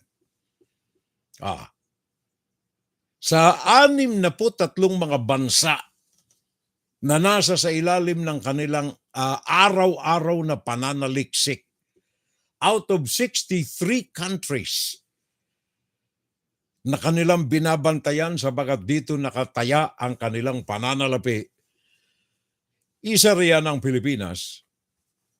Ang Pilipinas, 15. 15 sa 63 mga bansa na kinakakitaan nila ng hindi pagkakapantay-pantay na pagbabahagi ng pera ng yaman ng bayan. Ang mayaman lalong yumayaman, ang hirap lalong nagkakandahirap. Yaman lalong yumayaman, ang hirap lalong humihirap. 1%, ito yung record ng World Bank. 1% lamang ang kumakamkam ng kita, ng income ng buong bansa. 1% ng mga mamamayan ng Pilipinas ang siyang nagmamay-ari ng 17% ng yaman o kita diyan sa bansa. 17% of income goes to only 1% of Filipinos. At 14% naman ang naghahati-hati, 14% ang naghahati-hati ng 50% ng yaman ng bansa. Sumada total natin 17% plus 14% ng yaman ay bale ilan? 31%. 31%. 17 plus 14 is 31%. So 31% ng yaman sa bansa nasa sa kamay ng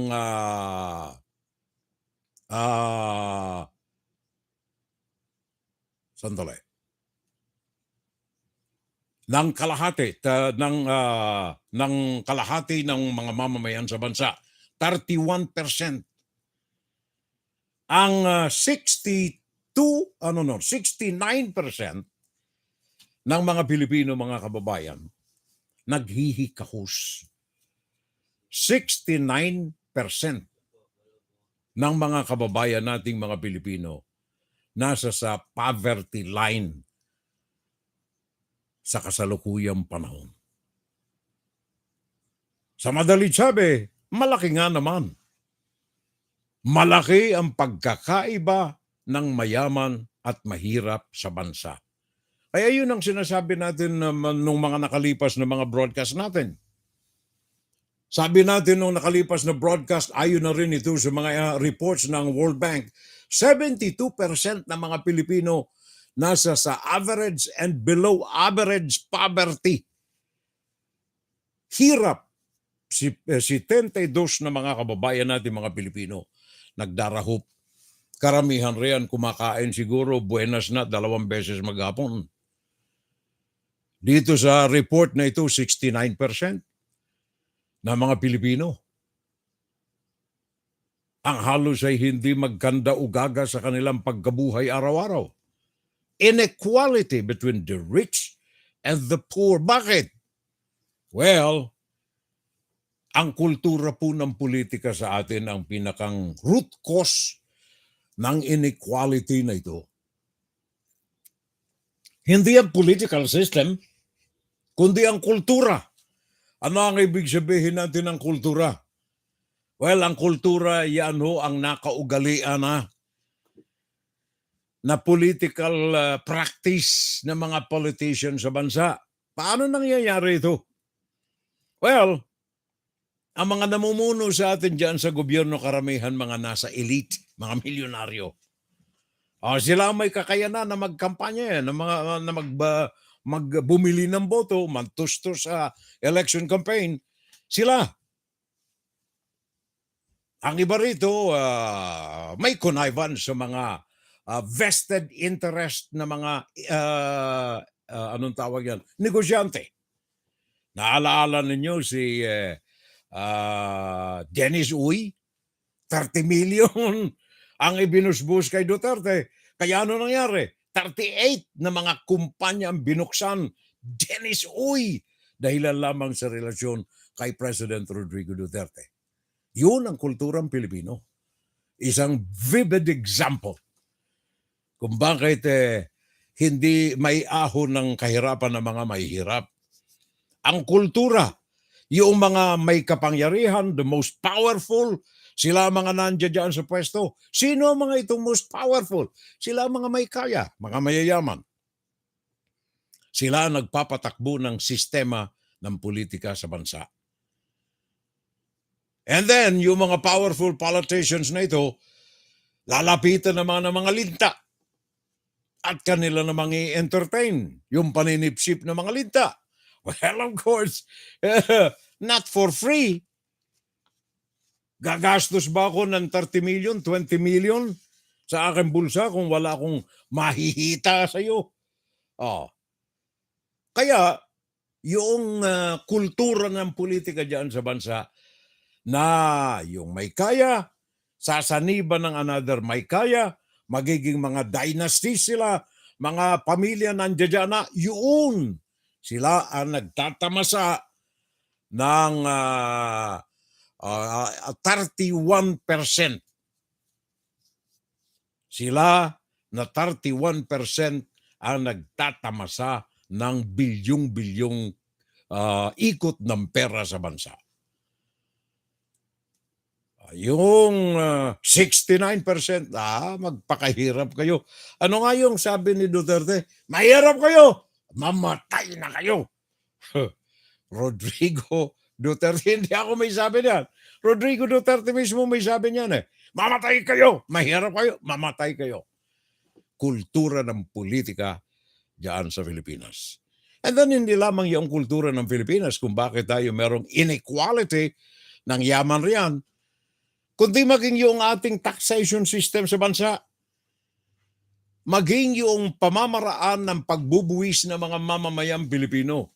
Kung titingnan nyo maigi, ang binabayad ng mga Pilipino, average sa taxation, umaabot ng mga 33%. 33, 34, 35% the most. Walang angal itong mga manggagawang Pilipino sapagkat kinakaltas na ito sa kanilang sahod na ibinabayad ng kanilang mga kumpanya sa BIR.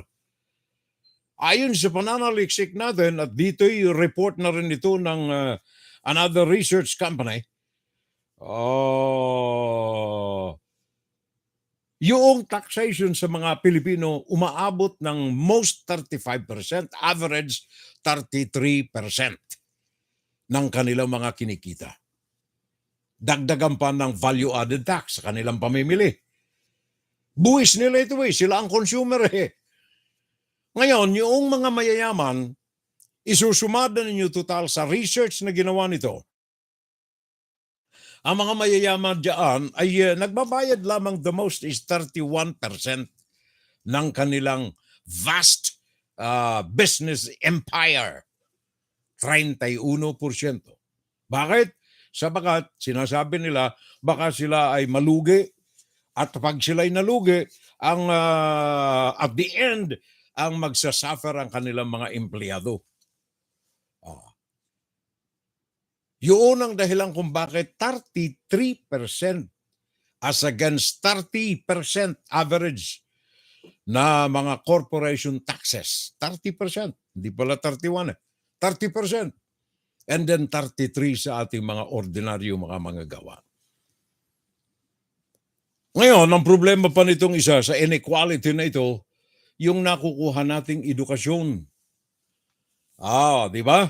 Saan ka graduate? Paghahanap ka ng trabaho na tapos ka na graduate ako ng Lasal.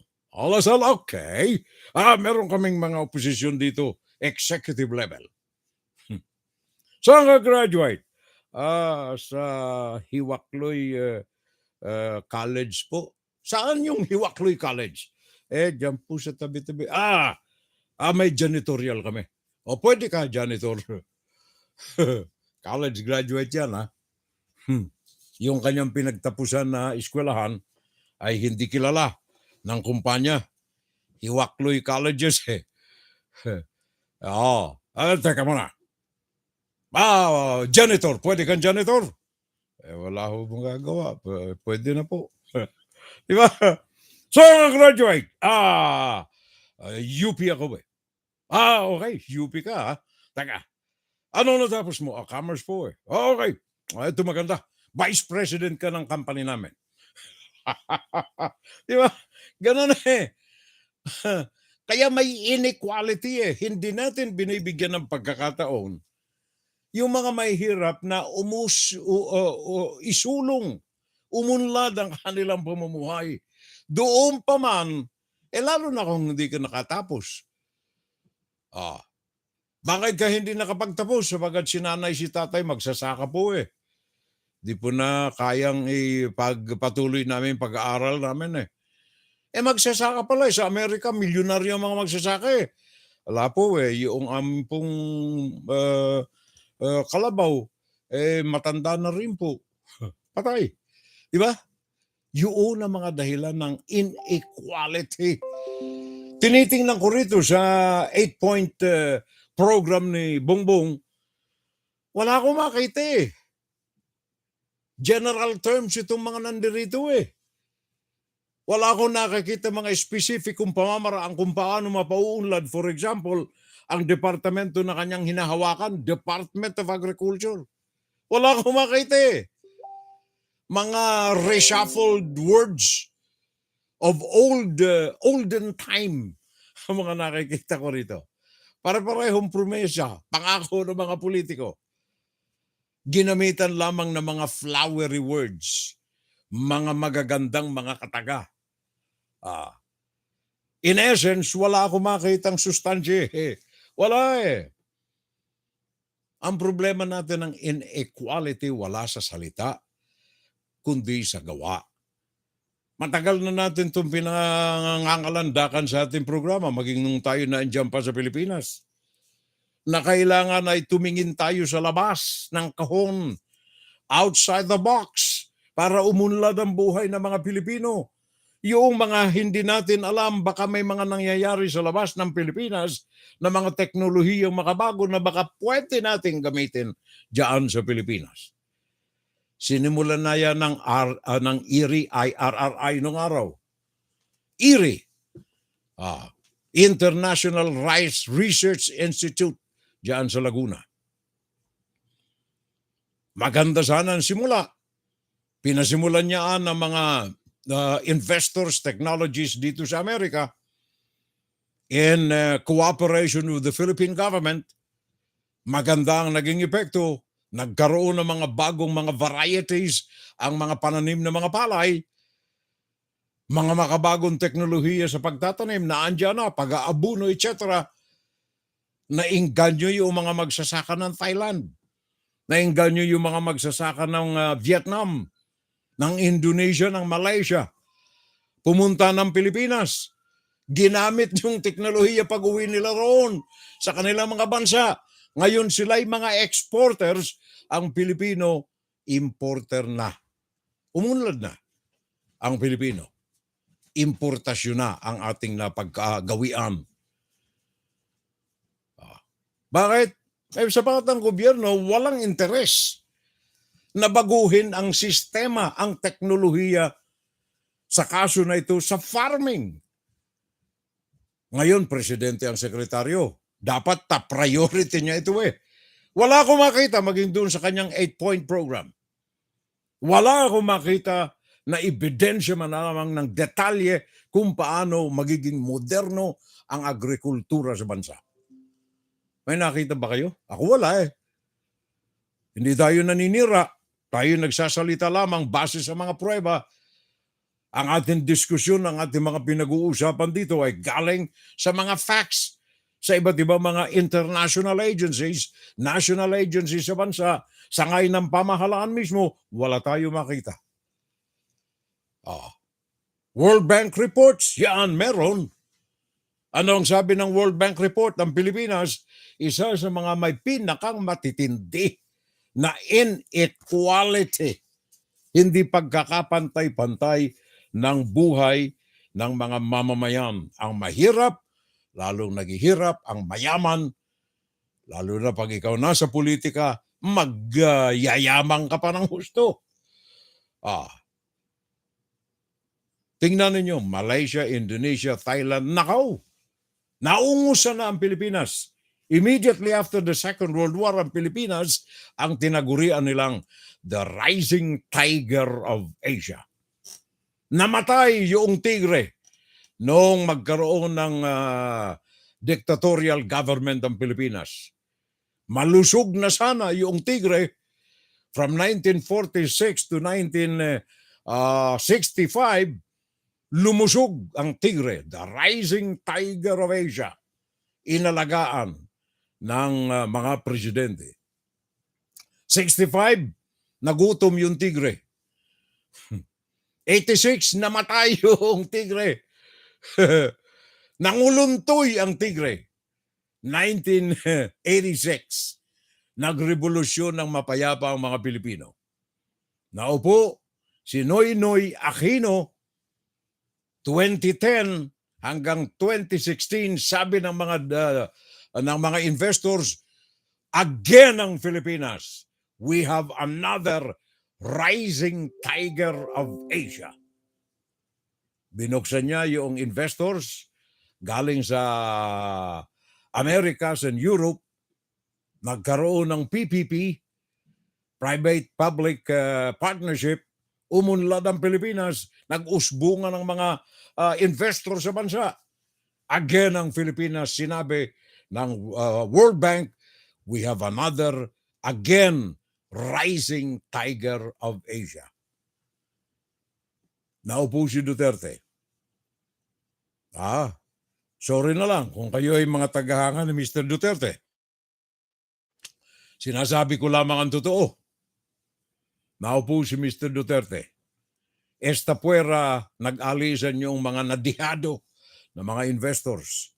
Bakit? Gusto ko si Mr. Xi Jinping. He is my best friend na mayagpag yung mga Chinese sa Pilipinas. Gusto ko nga maging province of China.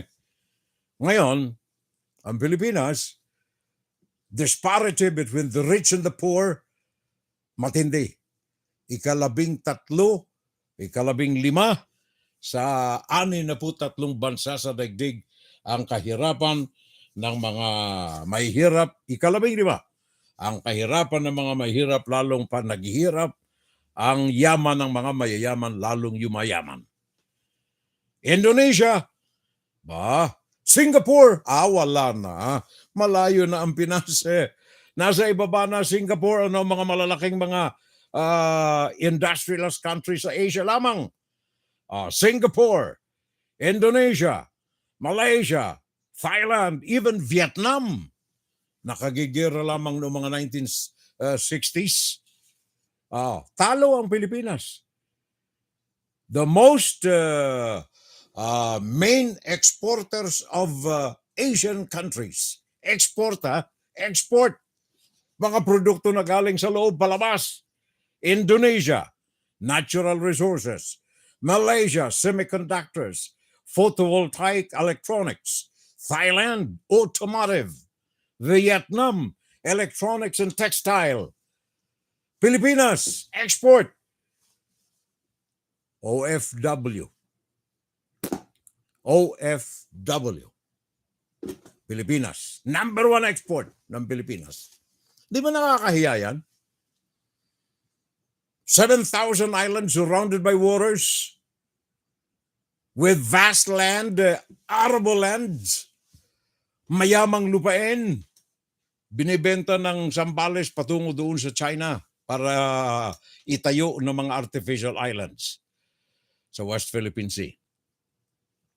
Philippines yan. Number 1 export. 36% ng gross domestic product ng Pilipinas. OFW. Overseas Filipino workers.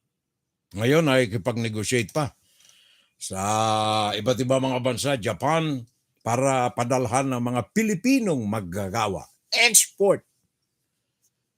Kaya mayroon tayong brain drain Yung mga matatalinong mga Pilipino na sana'y magamit na diyan sa Pilipinas, pagkatapos na magkaroon ng eksperyensya, bye-bye Pinas, dito na ako sa Amerika. Sa mga dito, yumayaman ang mga mahihirap. Kapag ikaw ay may talino at may kakayahan, yung ang Pilipinas kapitbahay. Nakakaawa sana, Baka naman tayo tunog anti-Pilipino na. Baka naman tayo tunog anti-Philippines. No! Wag ho ninyong ipagkakamali yan. The reason why ako'y nandirito sapagkat grabe ang pagmamahal ko sa Pinas. Kung ako'y naandyan, hindi tayo makapagpapahayag ng ating damdamin. The reason kaya ako'y nandirito sapagkat yun ay bunsod ng pagmamahal ko sa aking lupang tinubuan. Hanggang ngayon, wala tayo nakikitang pag-asa. Yung maganda sanang pangarap dyan ng mga kaedad ko Noong mga panahon bago pa nag-martial law, bago pa namayat yung rising tiger, ang pangarap diyan sana maganda. One of the days coming, magkakaroon tayo ng pantay-pantay na yaman ng mga mahihirap. Yung magsasaka hindi na kalabaw, malaking traktora na nagtatanim ng palay sa malawak na mga lupain, malalaking traktora na umaani ng palay sa malawak na mga palayan, malalaking mga traktora na siyang nagbabasbas, maihiwalay ang mga butil ng palay sa kanyang mga tangkay, at dadalhin sa merkado ng isang magsasakang Pilipino. Wala eh. Wala tayong ganyan eh. Wala tayong ganyan. From 2013, mga kababayan, panahon ni Noynoy Aquino, gumanda sana ang takbo ng buhay, ang ekonomiya ng Pilipinas umakyat ng 4.7%. Highest among Asian countries, except Vietnam, 5.8% ang itinaas ng kanilang gross domestic product, ang itinaas ng kanilang yaman in 2013. Philippines, 4.7%. Naupo si Mr. Duterte, hindi ko siya, anong tawag niyang pinag-iinitan, kaya natin na ikukumpara yung administrasyon niya, sabagat on the record, hindi maganda. Lalo na sa kalagayan ng ekonomiya ng bansa. Nung naupo si Mr. Duterte, bumagsak. At naging importer tayo ang Pilipinas. Noong panahon ni Noynoy Aquino, 2013, growth rate ng Pilipinas 4.7. Saan ito? Sa pangalan ng tourism, ng agrikultura, ng electronics, at ng export. Ano ang export natin doon? Service economy. Ano ang export? Yung mga, anong tawag niyan? Business outsourcing. Yung mga call centers. Tinalo natin ang India sa mga call centers. Number 1 ang Pilipinas. Sa awa ng Diyos, hindi masyadong naapektuhan ito sa panahon ni Duterte. At isa sa mga income-generating dollars ng Pilipinas ay ang negosyo na ito in billions, 38.9 billion ng taong kasalukuyan ang kinikita nitong business process outsourcing na ito, yung mga call centers natin. Kung ang agrikultura ng bansa ay binigyan ng tuloy-tuloy na atensyon, inaasahan sana na ang Pilipinas will be an agricultural exporting country in Asia. Kagaya noong naranasan na natin at one time sa buhay ng mga Pilipino bago naupo ang martial law diyan at bago naupo si President Ferdinand Marcos Sr. diyan sa bansa. Masaklap, parang siso, especially sa inequality, yan sana ang dapat na bigyan ng masusing atensyon ni Mr. BBM. Kaya nga ba't ang aming panawagan sa kanya, sana'y mapakinggan.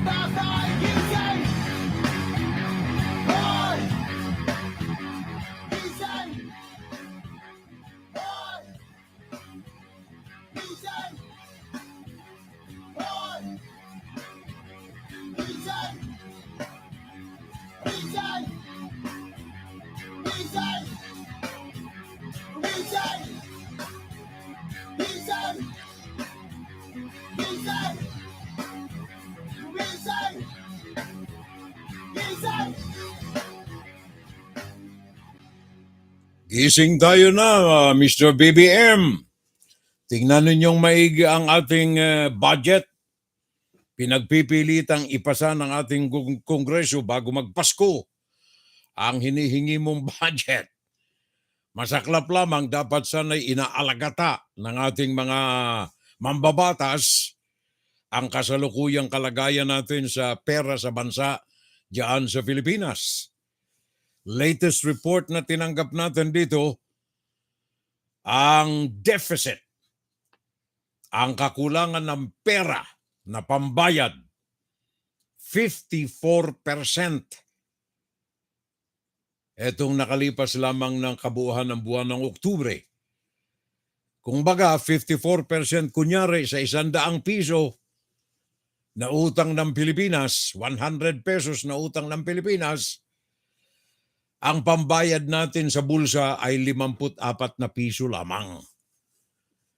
Saan natin kukunin ang 46 na piso na kakulangan na pambayad sa utang natin? Yun ang lagay ng Pilipinas, kababayan. Hindi natin nararamdaman ito sapagat tayo'y nakatira sa mga condominium, nakatira tayo sa mga exclusive na mga subdivisions, pero ang mga nakatira sa mga slums, sila ang nakakaramdam ng mga ito. Inequality. Inside, Guro-Guro, Opinion, and Saturday Live. Ay sana'y itanim natin sa ating mga isipan yung mga napag-usapan natin, mga kababayan. Raul Villanada, pare ko, thank you. Naandyan siya ngayon sa YouTube. Ang ating kababayan, thank you very much. Ang ating huling segment ng ating Fun Saturday, WFGS Broadcasting Worldwide, day and night time. WFGS streaming online, music on the fly, ready on the line.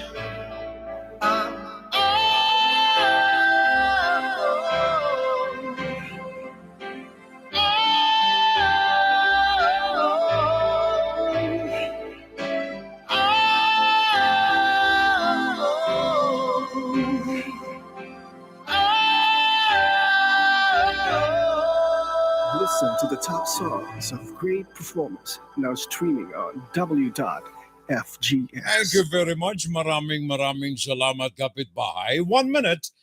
Makalipas ang alas 11 ng umaga, Eastern Standard Time, dito sa USA, alas 12:01 naman, alas 12:02 na.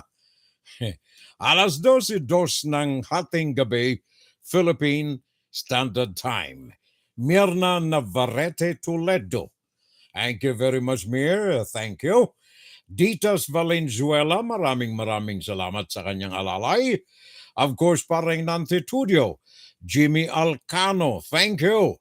Sabi ni Paring Nante, good morning, Furel, at sa buong pamilya, and to all watching Fun Saturday.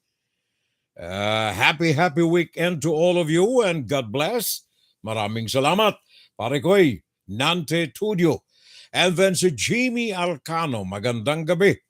Ka-Furel, I'm watching here sa Caloocan City, dito sa Maynila, sabi ni pareng Jimmy Alcano. And then Just Guevara, pare ko'y. Thank you. Jundi Valencia. Ano ito? Tunanong. O baka tinanong. Tinanong ng boss yung babaeng aplikante. Marunong ka bang mag-file? Hindi. Sumagot yung aplikante. Mag-type. Marunong ka ba? Sandali, nawala tuloy. Mag-type. Marunong ka ba? Hindi pa rin po. Hindi rin pala sumagot. Hindi pala eh. Hindi sumagot yung babae. Nainis na ngayon yung boss. Ano bang posisyon ng talagang gusto mo? Sabi ng babae, kahit na po anong posisyon, maipasok nyo lang. Bastos. Bastos. Mangumpisal ka, pare ko, ha? Eduardo Useta, pare ko, may-ari ang ating kaibigan ng Edwards Travel and Tour. Edwards Useta, kanyang mga sangay ng kanyang travel and tour diyan sa Virginia Beach, sa Floriday, at saka Las Vegas, Nevada. There you are. Yan ang kaibigan nating Edward Osita. Romeo Abruhina Floria. Good morning, Firel. Magandang gabi, Pilipinas. Ingat lamang sa lahat and more power. At saka ang pa rin natin, Ed Tolosa, nandiyan. Siya ang kabiyak ng puso ni Maring Didi Tolosa kanina na nandiyan. I hope silang dalawa nandiyan hanggang ngayon. Ano? Maring Ed Tolosa, ang aming nakasungkit ng American Dream. Siya ang aming kasalukuyang city assessor ng lungsod ng Jersey City. Baka sabihin nyo, lungsod na, Jersey City pa. Yun ang pangalan eh. The City of Jersey City. And then, June de Valencia, negosyo na ang syempre. Kaya tayo may dynasty riyan sa Pinas eh. Gawa na ang politika riyan sa Pilipinas, pare ko. It's undeniably true na ang politika sa Pilipinas is a business na. Kaya yung inequality, hindi natin maaalis yan unless na ang kultura ng politika sa Pilipinas ay mabago natin. Tayo, kayo, na mga masa. Good morning from Virginia Beach at saka Las Vegas, sabi ni parang Eduardo Zita. Edward's Travel Tour.com. At saka ang aking may bahay. Ano bang sabi dito na? Raul Villanada, good morning, Firel. Have a great morning from Durham, North Carolina. Yung pare natin na andyan sa YouTube na ngayon na. Paring Raul Villanada, pare ko. Thank you. Maraming salamat. Diyan sa YouTube ang ating kumpare. And then, Richard Nuige. Kagapay pa rin natin ngayon ng ating kaibigan. Question, bro, sabi ni June de Valencia. Were you persecuted during the Marcos senior years? Ano, comment, sir? Wala, hindi naman. Was the reason why you opted to go to US? Well, hindi naman pare ko. Tanong mo kay Xi Jinping kung bakit ako nandirito. Tanong mo pare ko kay Xi Jinping kung bakit ako nandirito. Okay. Well, iyon ang aking kaibigan, parang June de Valencia. Magkape tayo pare ko. Mahabang istorya yung tanong mo eh. Mahabang istorya. Magkape na lamang tayo. Pakinggan si Firel Salvo tuwing Sabado dito sa FBS Web Radio para sa mga Pilipino. Ano ito? 152.67 million in confidential fund. Very proud ang Senado. Sabi nila, yung 2023 budget, inalis namin ang total na halaga na 152.67 million sa confidential fund. Pero hindi namin inalis sa kanila. Nilipat lang sa daily expenses ni category yung gastos. Anong pagkakaiba noon? Ang pagkakaiba lamang dyan, ma-audit ka at may lalantad sa tao yung pera sa expenses as compared doon sa confidential fund. Sa baka doon may audit pero walang disclosure.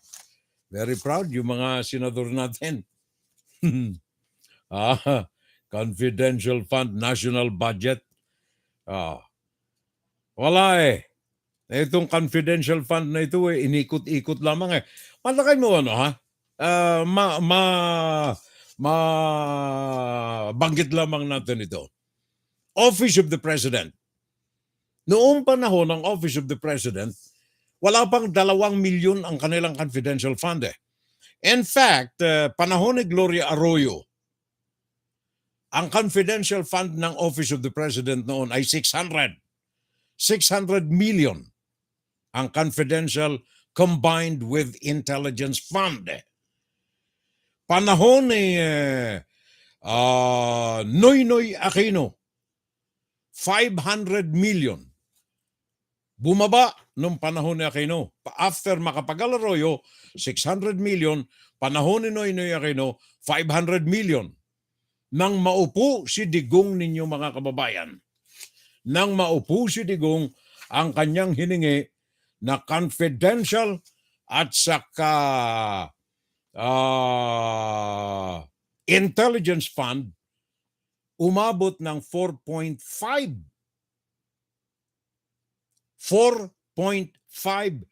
billion panahon ni Digong ninyo. Yaan ang sinundan ni Bongbong Marcos ngayon. Humihingi rin siya ng eksakto medyo may ilang barya na diferensya. Pero 2.25%, 2.25% sa intelligence, another 2.25% sa confidential. Suma total, ang halaga 4.5 billion ang hinihingi ni Mr. Marcos. Ngayon, si Duterte na nagpasimuno ng ganyang halaga sa kanyang confidential at saka intelligence fund, nahawa yung kanyang anak na vice presidente. Humihingi ito ng 650 million. 650 million na confidential at saka intelligence fund. Ikumpara mo kay Robredo, sa kanyang panahon, zero. Walang hiningi na confidential or intelligence fund si Leni Robredo. Diyan ninyo makikita ang pagkakaiba. Kung tutusin, hindi naman kailangan ng Vice President ang ganitong uri ng funding sabagat sandamakmak ang mga intelligence funds sa iba't ibang sangay ng mga pamahalaan. Anong titiktikan mo? Mga eskwela? Iyan Tapos aangal tayo riyan. Inequality ng mayaman at mahirap. Of course, nandyan very clear evidence. Yung mga mayayaman who are politicians in power, nagtatamasa ng bilyong-bilyong halaga ng pera. Hindi lamang pera ng kanilang bulsa, kundi pera ni Juan de la Cruz. Yun ang masakit na yan. Juan, Saturday Live! Saturday Live!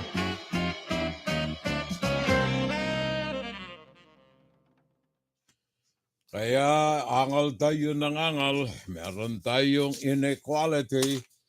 Pagkatapos sasandal tayo, Mr. President. Wala ho kaming makain. Kami ho'y gutom. 5 po ang anak namin. Ang mga edad po ay 5, 4, 3, 2, 1 taon. Ang aking pong asawa ay tricycle driver. Ibinoto po namin kayo. Ako po na may nagtitinda ng sagarilyo sa kanto. Hirap na po kami. Diba? Ganyan 72%. Average, below average poverty. Yan ang dami ng mga Pilipino naghihikahus. Pag-eleksyon, binigyan na kayo ng pagkakataong makaahon Alam naman ninyong tinalamantak na kayo riyan. Pinagmumuntik-muntikan na kayong gawing probinsya ng China. Ay, hindi kayo magising Hindi kayo magising. Mahirap kayo. Magpakamatay kayo. Presidente niyo may sabi niyan, hindi ako. Breaking news! Ito na!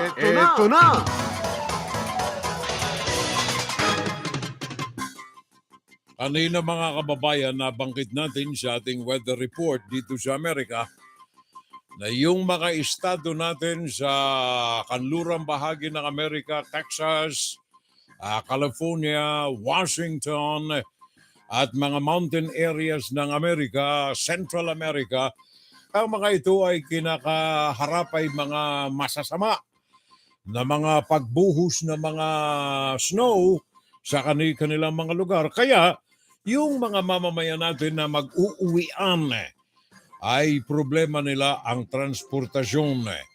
In fact, ayon sa report na tinanggap natin dito, ang mga nagsipagbiyahe ngayon bago ang ating Thanksgiving Day, US Airlines, airports, matindi. Ang dami ng mga booking na kanilang tinanggap bago pa itinaos ang Thanksgiving Day.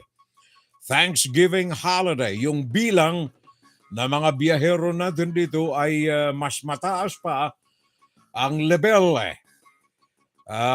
Ito'y kapantay na halos ng bilang ng mga biyahero natin bago pa lumaganap ang Wuhan coronavirus. Pakinggan natin ang report ni Evelyn Lee ng NTD News.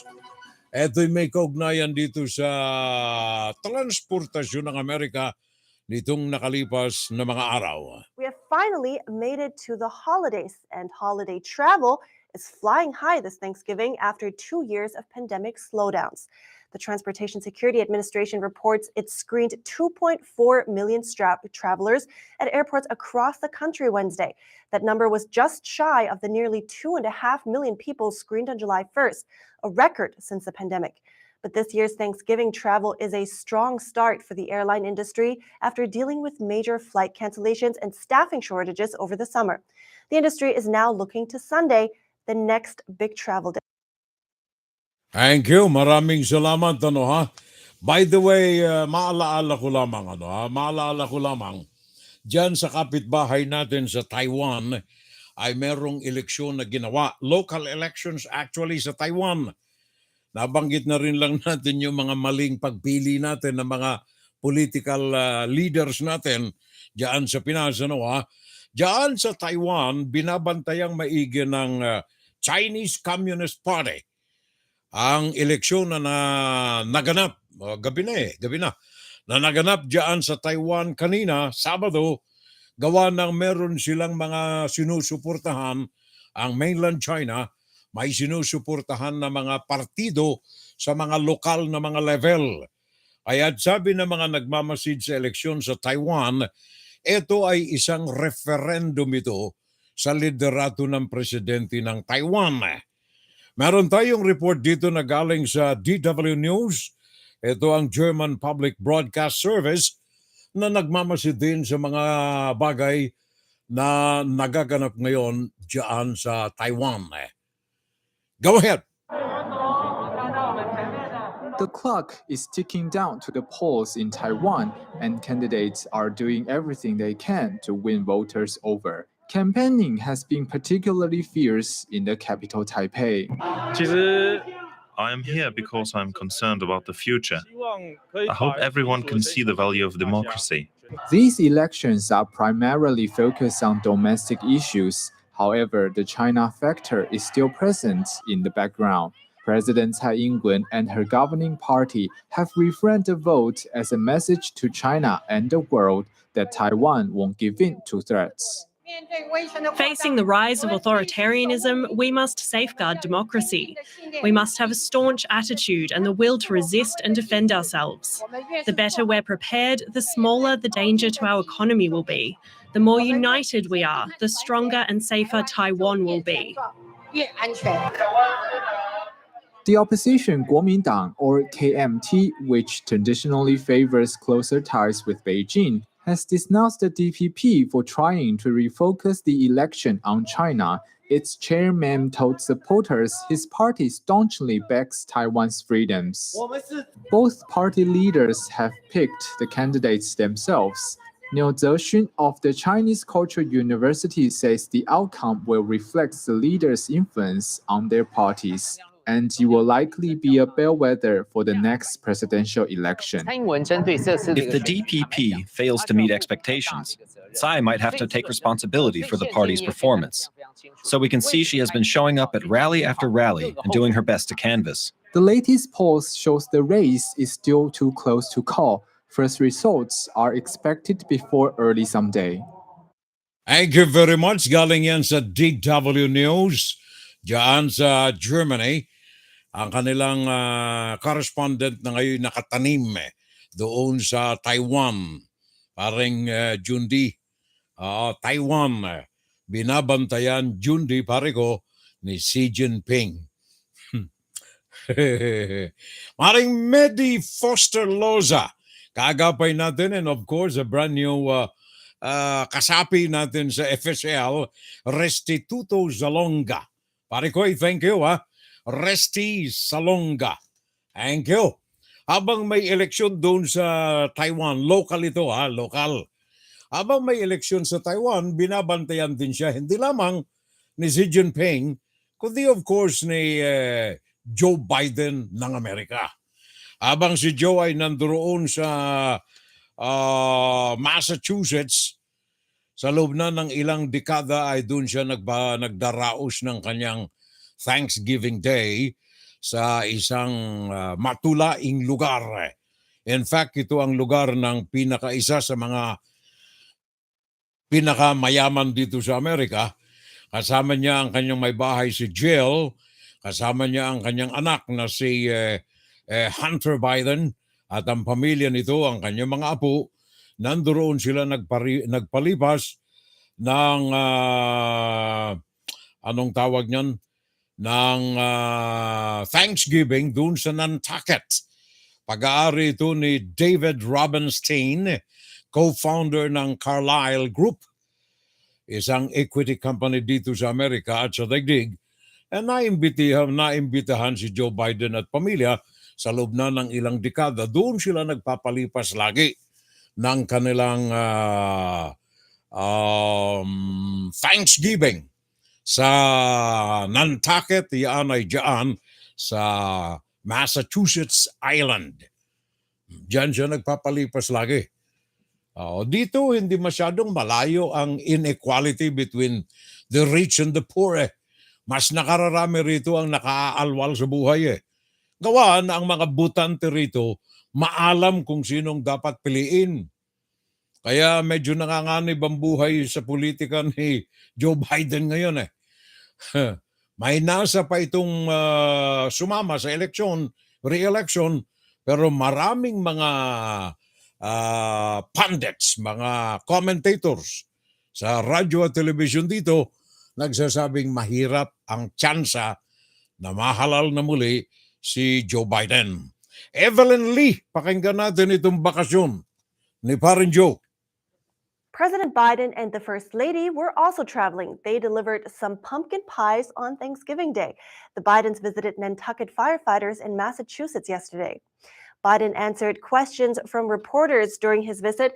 He talked about funding for Ukraine, price caps on Russian oil, the looming U.S. railroad strike, and his plans to enact gun control laws. Biden says the caps on Russian oil being proposed by the G7 are in play, and that he's talked to Treasury Secretary Janet Yellen about the issue. He also says his administration is involved in negotiations to avert a possible railroad strike, but didn't elaborate. He says that's because talks are still in the middle of negotiations. As for gun control, this is what the president had to say.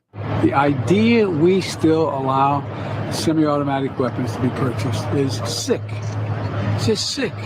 It has no social redeeming value. Zero, none. Not a single solitary rationale for it except profit for the gun manufacturer. Can you do anything about gun laws during the lame duck, sir? I'm going to try. What will you try and do? I'm going to try to get rid of assault weapons. During the lame duck? I'm going to do it whenever I got to make that assessment as I get in and start counting the votes. Biden also mentioned the latest presidential drawdown valued at up to $400 million. It's meant to go towards aiding Ukraine's defense needs. The president also spent part of the day calling members of the military to thank them for their service. Thank you very much, Evelyn Lee ng NTD News, New York. Ang nagbabantay sa mga whereabouts ni Joe Biden dito sa amin sa Estados Unidos. Now, diyan sa United Kingdom, yung mga kababayan natin riyan, Mariko, mga kumari, na nagtatrabaho sa mga ospital diyan sa United Kingdom, ang aking dalawang pamangkin riyan na andyan din sa UK, meron tayong nababanaagan na hindi magandang hakbangin na maaring makadispalingha sa health system dyan sa United Kingdom. Ayon sa report na tinanggap natin, ang popularidad ng bagong punong ministro riyan, Prime Minister Rishi Sunak, ay nadaragdaan ngayon gawa ng ilang mga hindi pagkakaunawaan sa mga pasahod ng mga federal employees and mga health workers. Katunayan ito mga manggagawa sa larangan ng medisina ay nagbabalak ngayon na maglunsad ng kanilang strike. Obviously unaffordable, sabi ni Rishi Sunak, kung itutuloy ng mga nasa field of nursing sa mga ospital ang kanilang mga balakin.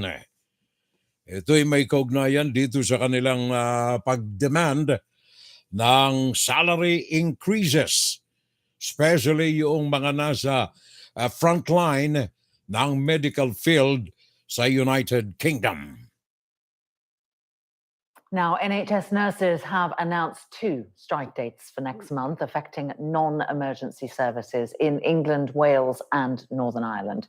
The announcement follows a ballot of 300,000 members of the Royal College of Nursing who voted for strikes for the first time in their 106-year history.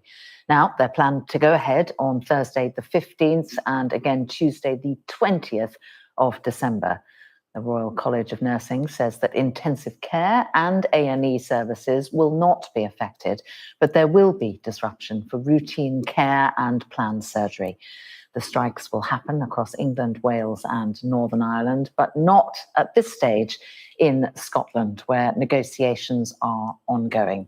The Royal College of Nursing wants an overall pay rise of more than 19%, which the government says it simply cannot afford.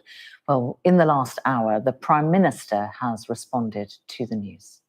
Look, I have enormous respect and gratitude to our nurses, as everyone does, for the incredible job they do. And look, I know things are difficult right now for everyone because of what's happening with inflation. And that's why our plans that we outlined last week will get a grip of inflation and bring it down. That's really important. And in the meantime, what the unions are asking for, I think, is a 19% pay rise. And I think most people watching will recognize that that's obviously unaffordable. And that's why I'm pleased that the Health Secretary is sitting down, talking to the union, and hopefully we can find a way through this. Thank you very much. Yan ang Sky News, mga kababayan. Sky News ng Australia sa kanilang correspondent na nakabaon doon sa London, sa United Kingdom. Now, hindi lamang sa UK may problema mga manggagawa, ang mga truckers naman doon sa South Korea ang kasalukuyang nagsasagawa ng kanilang strike at ang kanilang mga punteriya ay mga daungan o kaya port. Inirereklamo nila ang kahirapan ng kanilang hanabuhay and of course ang pangangailangan nila ng karagdagan ding mga benepisyo, especially sa pamamaraan ng kanilang pagpapatupad sa kanilang hanabuhay. A nationwide truck driver strike is causing disruptions in logistics. According to the truckers' union, around 11,000 people gathered across the 16 locations. Truck drivers are calling for guarantees on minimum payments based on operating costs.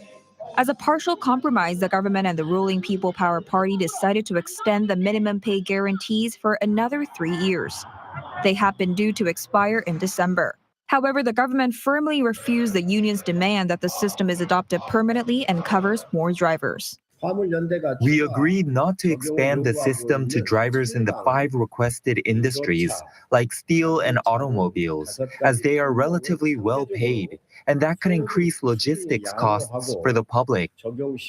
On the first day of the strike, the Ministry of Land, Infrastructure and Transport confirmed that container movement was down by 60% from the average volume. Companies, too, are bracing for the strike. Korea Cement Association says cement shipments were expected to reach 200,000 tons on Thursday, but were at less than 10,000 tons, causing a loss of about $14 million. The steel industry is also reporting disruptions. Hyundai Steel's factory in Pohang said they haven't been able to ship anything for 2 days in a row. 6 economic organizations in the country, including the Korea Chamber of Commerce and Industry, on Thursday urged truck drivers to stop the strike as the economy is currently undergoing a difficult time. President Yoon Suk-yeol warned the union that the government will consider legal sanctions on transport refusals, as by law, the land minister can invoke a work initiation order in the event logistics companies or workers cause large disruptions to cargo delivery by refusing to work without justification. But as unionized workers of Seoul Metro and Korea Railroad corporations are also scheduled to go on strikes in the coming weeks, more economic damage is expected. Lee Dae-hyun, Arirang News. Thank you very much, Zida. Maraming salamat. Diyan sa Pilipinas, baka maganda ang 2023. Gawa ng pinaplano na magtaas ng pasahod dyan, 5.5% diyan sa Pinas. Pare ko, paring restituto Salonga. There you are. Reddy Santos, thank you. Jeffrey Espina Xiao. Good morning na lamang, Brother Furel. More power to your fun Saturday. Regards na lamang sa lahat ng mga kakampake natin.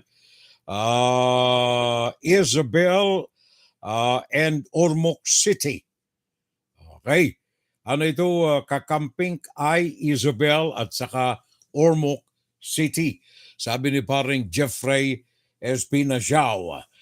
Diyan sa Pinas, kagaya ng nabanggit ko kanina, ang mga empleyado ng ating pamahalaan dyan ay umaasa na maipatutupad ang 5.5% na pagdaragdag sa kanilang median salaries next year, 2023. Ito ay ayon sa Total Remuneration Survey na sinagawa ng financial services consulting firm Mercer. Tingnan natin sandali. Ano ang magiging epekto nito? Meron nga ba? Matutuloy ba itong sahod na dagdag na ito sa mga kababayan natin? At kung matutuloy, may epekto ba naman ito sa ating mga kababayan? Warren de Guzman ng ANC News. Alamin natin ang kanyang report tungkol dito sa nababanaagan na salary Rizal increase. de Duterte is a nursing aide at a public hospital providing for his wife and 3 kids. He will be included in the final tranche of salary increases under the Salary Standardization Law of 2019. But he doesn't expect the hike to make a difference. Hindi na namin na nararamdaman kung pumasok na ba yung increase o ano. Party list Representative Franz Castro says these developments are encouraging, but they don't change the fact that wages are still far from where they should be. The lowest salary level of Grade 1, Step 1 of government, for example, will only pay $13,000 a month after next year's increase. Ang panawagan namin ay at least 33,000 para sa mga government employees, no, doon sa salary grade 1. Ito naman ay nakabatay rin doon sa family living wage na at least 1,100 per day ang dapat na sweldo. In October, Philippine headline inflation hit 7.7%, the highest level in nearly 14 years, and higher than the average salary increase seen in the Mercer survey. The year-to-date average for headline inflation as of October is 5.4%. Meanwhile, the Employers Confederation of the Philippines notes the survey does not capture the entire economy, as the micro, small, and medium enterprises that make up the bulk of the economy don't often take part in these kinds of surveys. Pag nagtaas ka na minimum wage, pag tayo sa sweldo, tataas pa yung kita ng tricycle driver, wala naman siyang kumpanya. Yung farmers, tataas pa yung sweldo niya. So ang dapat approach niya talaga yung totality. Sama mo lahat. It is deceiving to say na magtataas ka na sweldo, kaya ba ng kumpanya? Yung mga kumpanya, yung malalaki, hindi naman sila lawyer noong 90%. Warren de Guzman, ABS-CBN News. Thank you very much, Warren. Maraming salamat. Kung titingnan ninyo ang mga kalsada natin, mga kababayan, makikita ninyo yaan ang mga taong nagsusumikap na kumita. Mantakay mo, 4:00 ng madaling araw, nag-aantay ka na ng masasakyan.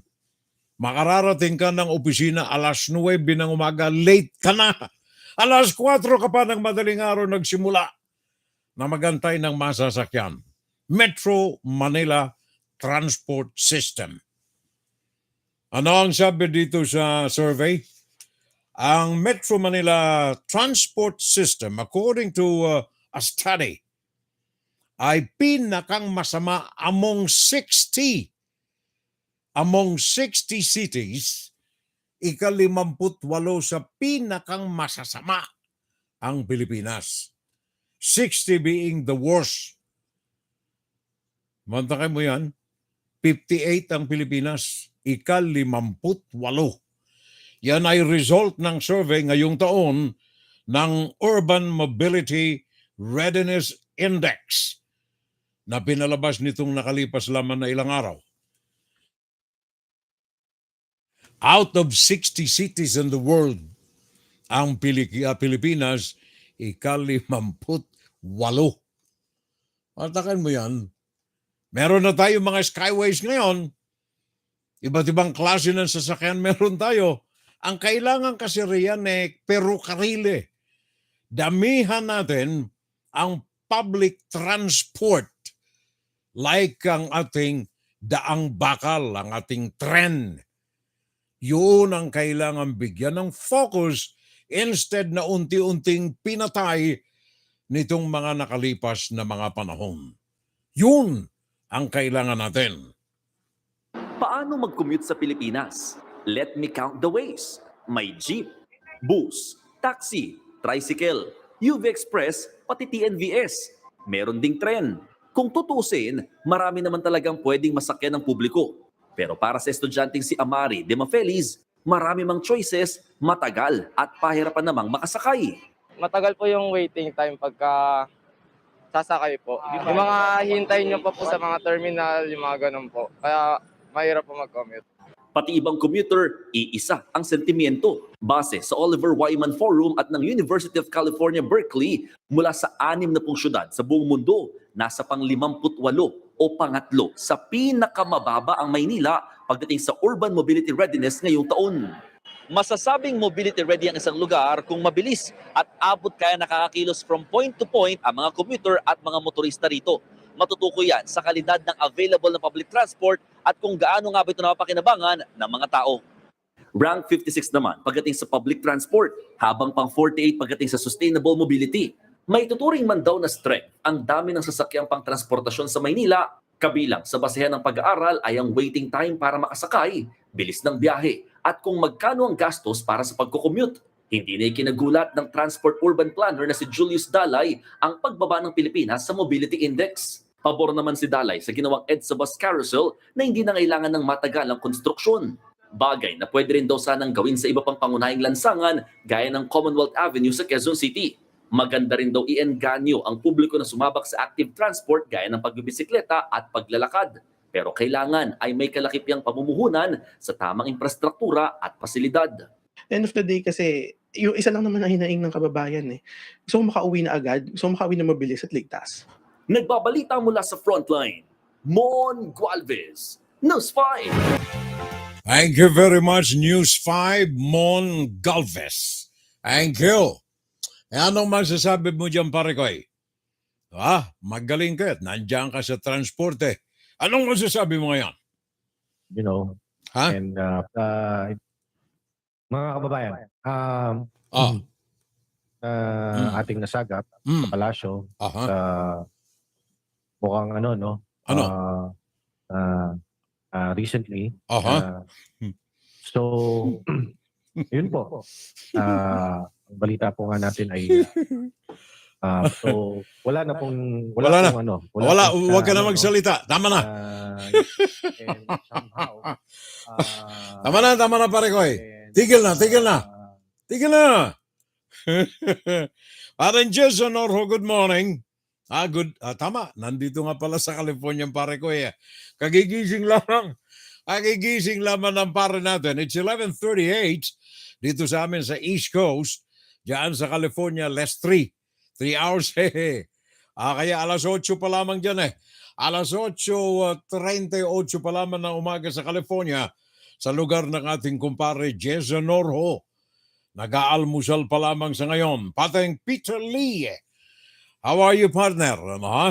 At saka welcome sa ating FSL. Bagong pangalan natin ito. Peter Lee. Sabi nga pala ni Paren Jess, good morning, pare ko at saka Mare at saka sa buong pamilya. Paren Jess Norho. Regards daw, sabi ni Manay. Sa Germany ay merong drone type na mga taxi.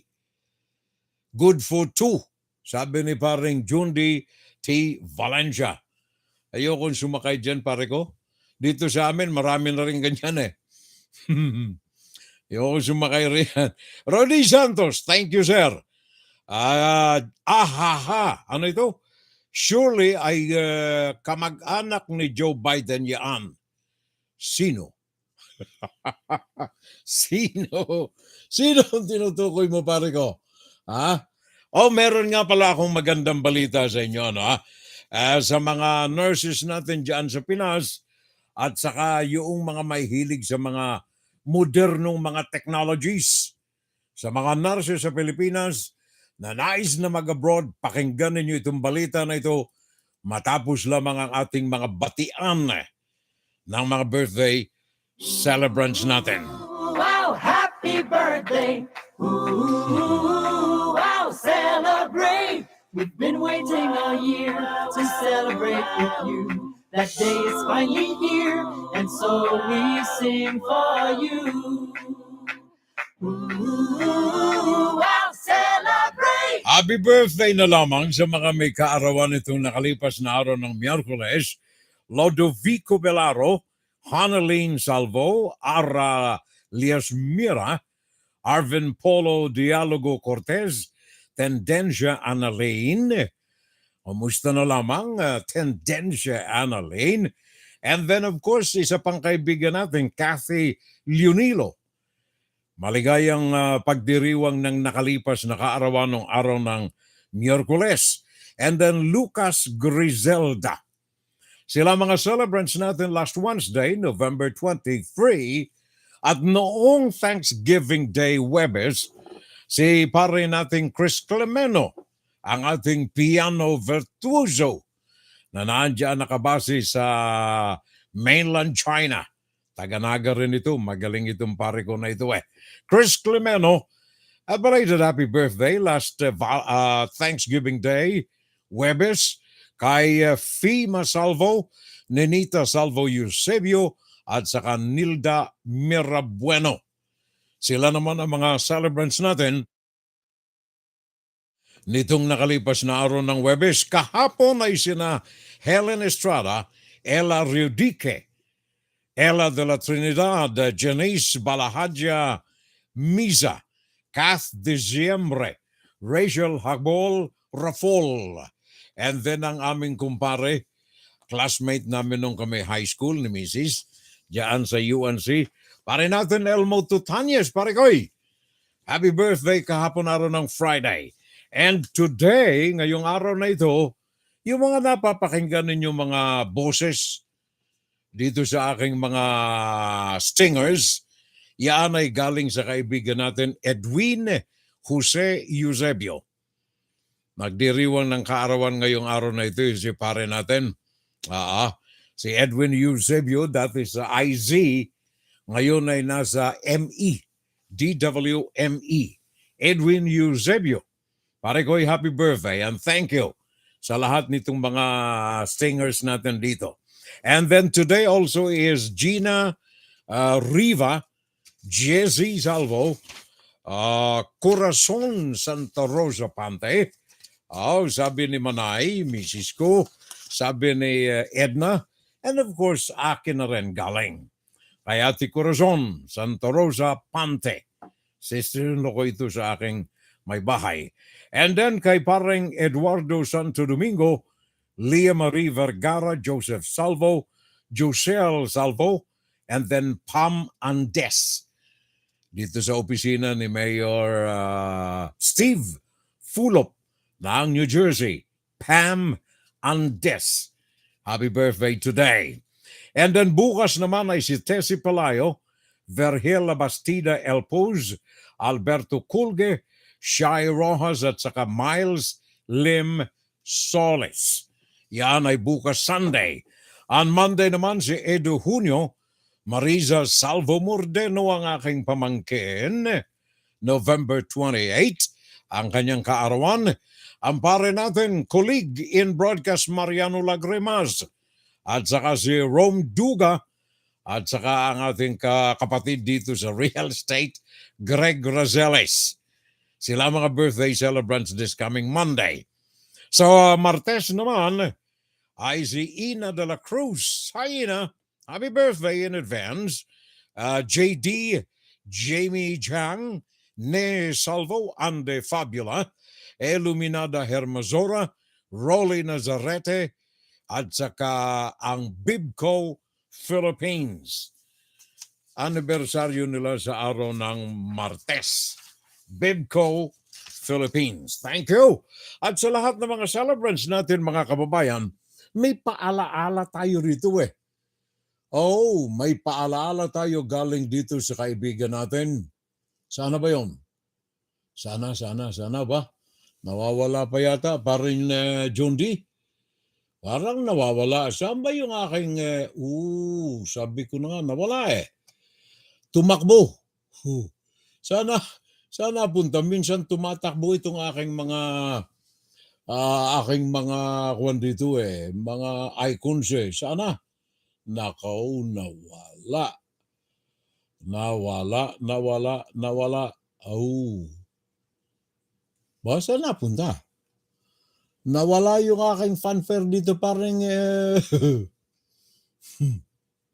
nakaw, magagalit si parang June din ito eh. Oh, nawala talaga pare ko. Saan napunta? Ala. Anyway, nawala eh. Kung kayo ay naghahangad, ng maligayang pagdiriwan ng kaarawan, naandyan ang Armenia's Cakes, Breads and Pastries. Sayang nawala yung saan ba napunta ito ah? Armenia's Breads, Bread, Pastries, at saka nawawala talaga, hindi ko makuha eh. Saan ko ba nailagay? Nandito yun eh. Nakakita niyo sa screen? Yan. Yun ang aking mga clickable na mga naririnig ninyo sa ating broadcast. Nawala. You see, nawala. Nawala talaga. Nawala yung aking Armenia's Breads and Pastries courtesy ni paring Jundi T. Valencia. May sangay ito sa Plaza Burgos sa Guagua, Pampanga. Sa harapan lamang ng Ministap, diyan sa Kingsborough Building sa San Fernando, katabi ng SNR, sa Diamond Subdivision, Macarthur Highway, diyan sa Balibago, Angeles City, katapat ng Savers Mall, at sa Santo Rosario, Santo Domingo, Angeles City. Yan naman ay katapat ng Super 8 at katabi ng Metro Bank, at ang kanilang bagong sangay, Macarthur Highway, Malolo City sa Bulacan, at ito ay bukas na. Armenia's Breads, Cakes, and Pastries. Nawawala yung courtesy ng pare ko, Jundi T. Valencia. Saan kaya napunta pare ko? Go ahead. Ooh, wow, happy birthday. Ooh, wow, celebrate. We've been waiting all year to celebrate with you. That day is finally here, and so we sing for you. Ooh, wow, celebrate! Thank you very much. Maraming salamat. So ba may anong tawag niyan? May misteryo rito eh. Biglang nawala eh. Oh, nawala. Ito yung ating mga news. Nakikita ninyo? Yan, yun ang ating mga news. Ito ang aking mga stingers and everything. Dapat nandito eh. Dapat dito may blanco ako rito ng dalawa. Dapat nandiyan eh. Yung pare ko eh, Jundi T. Valencia, nawawala eh. Oh, saan napunta? May nabura ba ako riyan? By the way, kagaya ng sinasabi ko kanina mga kapitbahay, there is a good news para sa ating mga nurses dyan sa Pilipinas. Para sa mga nurses sa Pilipinas, sapagkat si BBM ay may binabalak ngayon na bagong binabalangkas na panukala na magbibigay ng kaluwagan, in fact, education, free education sa mga nasa nursing profession. Ito ay panukala kahapon ni Bongbong Marcos. Pakinggan natin ang detalye kay Ivan Marina ng GMA News. Tingnan natin kung ano itong mga magagandang balaki na ito para sa mga healthcare workers natin. Although kailangan nila magtrabaho muna sa Pilipinas. Detalye, tingnan natin. Sa National Kidney and Transplant Institute na punuan ng bisitahin ng GMA Integrated News kahapon, kulang na naman ang mga nurse. Noon may isa raw nurse kada 3 pasyente pero ngayon, isa sa bawat 15 na. Dumarami naman sa kanila nag-a-abroad. Sa unang 3 buwan pa lang ng taong ito, mahigit 8,000 na sila. Base sa datos ng Philippine Nurses Association na nakuha raw nila mula sa POEA. At hindi kataka-taka, lalo't umaabot sa mahigit sa 100,000 pisong katumbas ang buwan ng sahod ng nurse sa ilang bansa. Malayo sa buwan ang kita nila rito na mula 9,000 hanggang mahigit 32,000 piso, depende sa ospital. Ang masasabing brain drain na yan, napag-usapan sa pulong kahapon ni Pangulong Bongbong Marcos sa healthcare cluster ng Private Sector Advisory Council. Para madagdagan pa mga nurse at iba pang medical workers, balak silang bigyan ng scholarship. Pero kapalit nito ang 2 taong serbisyo sa Pilipinas bago sila mapayagang makapang-ibang bansa. Sabi ng Department of Health, sinimulan na nitong makipag-usap sa ilang dean sa University of the Philippines para sa ladderized scholarship program ng gobyerno. Habang ang Department of Migrant Workers, may nilulutong kasunduan para sa exchange program sa ibang bansa kung saan magde-deploy tayo ng mga healthcare worker kapalit ng pagbibigay ng ibang bansa ng pondo para sa scholarships. Suportado ito ng Philippine Nurses Association kahit pa raw may kapalit na 2 taong serbisyo. Ito rin po yung maitutulong natin for the nursing workforce, yung shortage. Those who have been allotted for the scholarship will serve naman the country. Para sa GMA Integrated News, Ivan Mayrina nakatutok, 24 oras. Thank you very much, Ivan. Maraming salamat, GMA. Thank you. Sabi ni paring Jundi Valencia, yung DZME na nasabi kong DWME, slip of the tongue. Actually, hindi pare ko yan. You know why? Noong mga 1970s kasi, mga 1970s, yung mga estasyon sa Metro Manila and the Philippines ay inaprubahan ng NTC, National Telecommunications Commission, na gumamit ng another call letter. Noong araw, puro tayo DZ, di ba? DZBB, DZME, DZAQ, DZQL, DZ kung ano-ano. Ngayon, noong 1970s, ay pumayag ang NTC na gumamit din ng DW sa Luzon. DW. Kaya maging yung RMN nung binili ang call sign ng isinara na ABS-CBN DZXL, ang ginamit namin noon ay DWXL. Yun ang kasaysayan ng W. Etong DZME nung araw, bago-bago ito noong 1970s, ay DWME rin yan nung araw. Kaya ang licenses nitong mga stations natin dyan, can be DW o kaya DZ. Sa permiso ng National Telecommunications Commission. Kaya yun, kumbaga, pareho pa rin yan. Hindi slip of the tongue ito pare ko ay itong DW. Nakasanayan na natin yung DZ, but there are times na may mga stations na sa lisensya sa NTZ, maring nanduroon pa rin yung old/new. New kasi yung W noong 70s lang ito ipinanganak. Alright, padadala ko na lang uli yung Armenians. Pare ko, nandito Hindi ko nakita, nasa harapan ko lang pala Nasa harapan ko lang. Go ahead. Parang Jundi.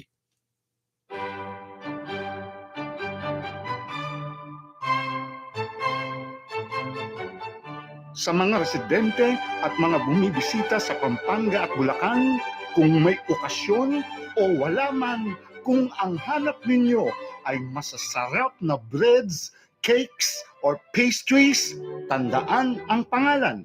Armenia's Bake Shop. Armenia's. Sa Armenia's, makabibili kayo ng mga dekalidad na breads, cakes, or pastries. Sigurado, makukontento kayo sa mga breads, cakes, or pastries ng Armenia's. Kahit ikumpara pa ninyo sa iba. Subukan na ninyo. Tunay ninyong maiibigan. Bili na, order na, grab food na, now na. Armenia's Bake Shop. Bring home the best tasting breads, cakes, and pastries. Visit Armenia's Bake Shop on Facebook for details. Kita mo na magaling itong pare ko eh. Akong pare nating Junity Valencia.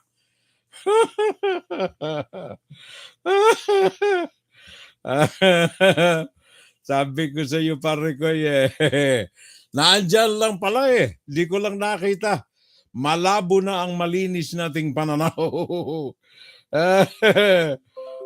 Thank you sir. Maraming salamat. Paring Jeffrey Espina Show, thank you sir.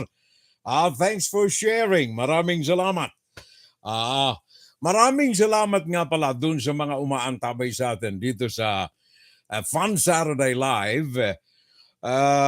Even after, especially after ng ating live broadcast, naandyan nagkakatambakan ng ating mga taga-panood.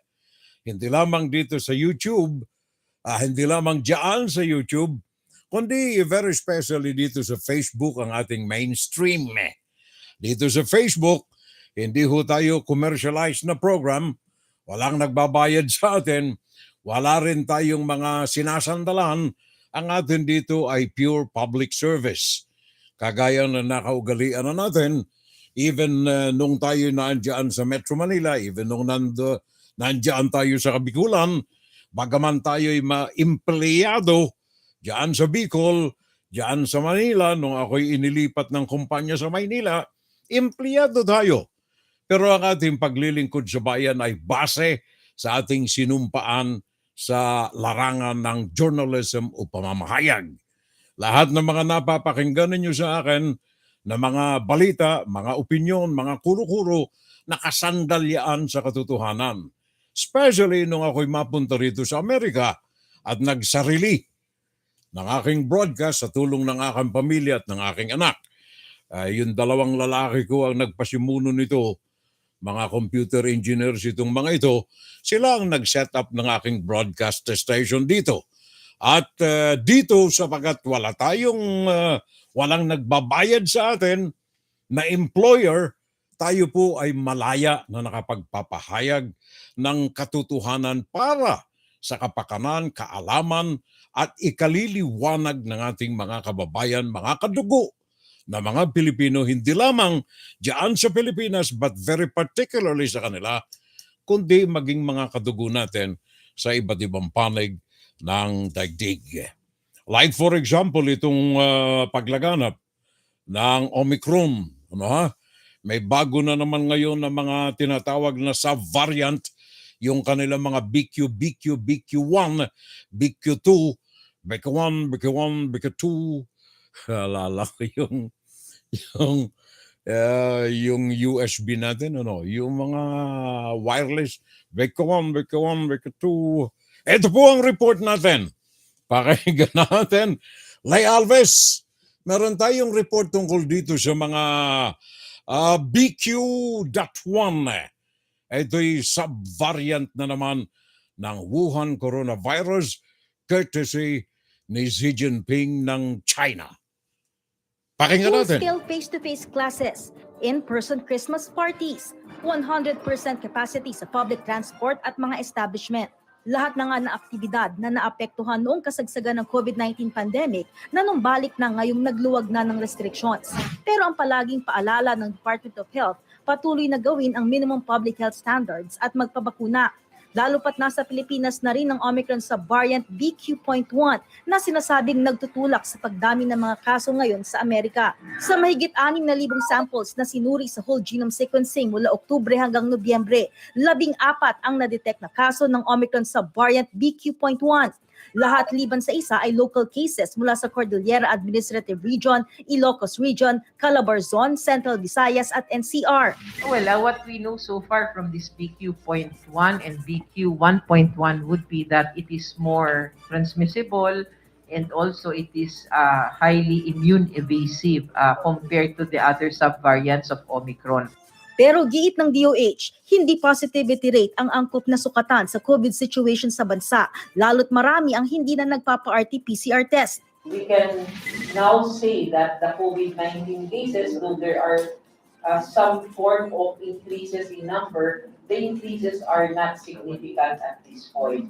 Nananatili rin daw mababa ang severe at critical cases at maging ang bilang ng namamatay.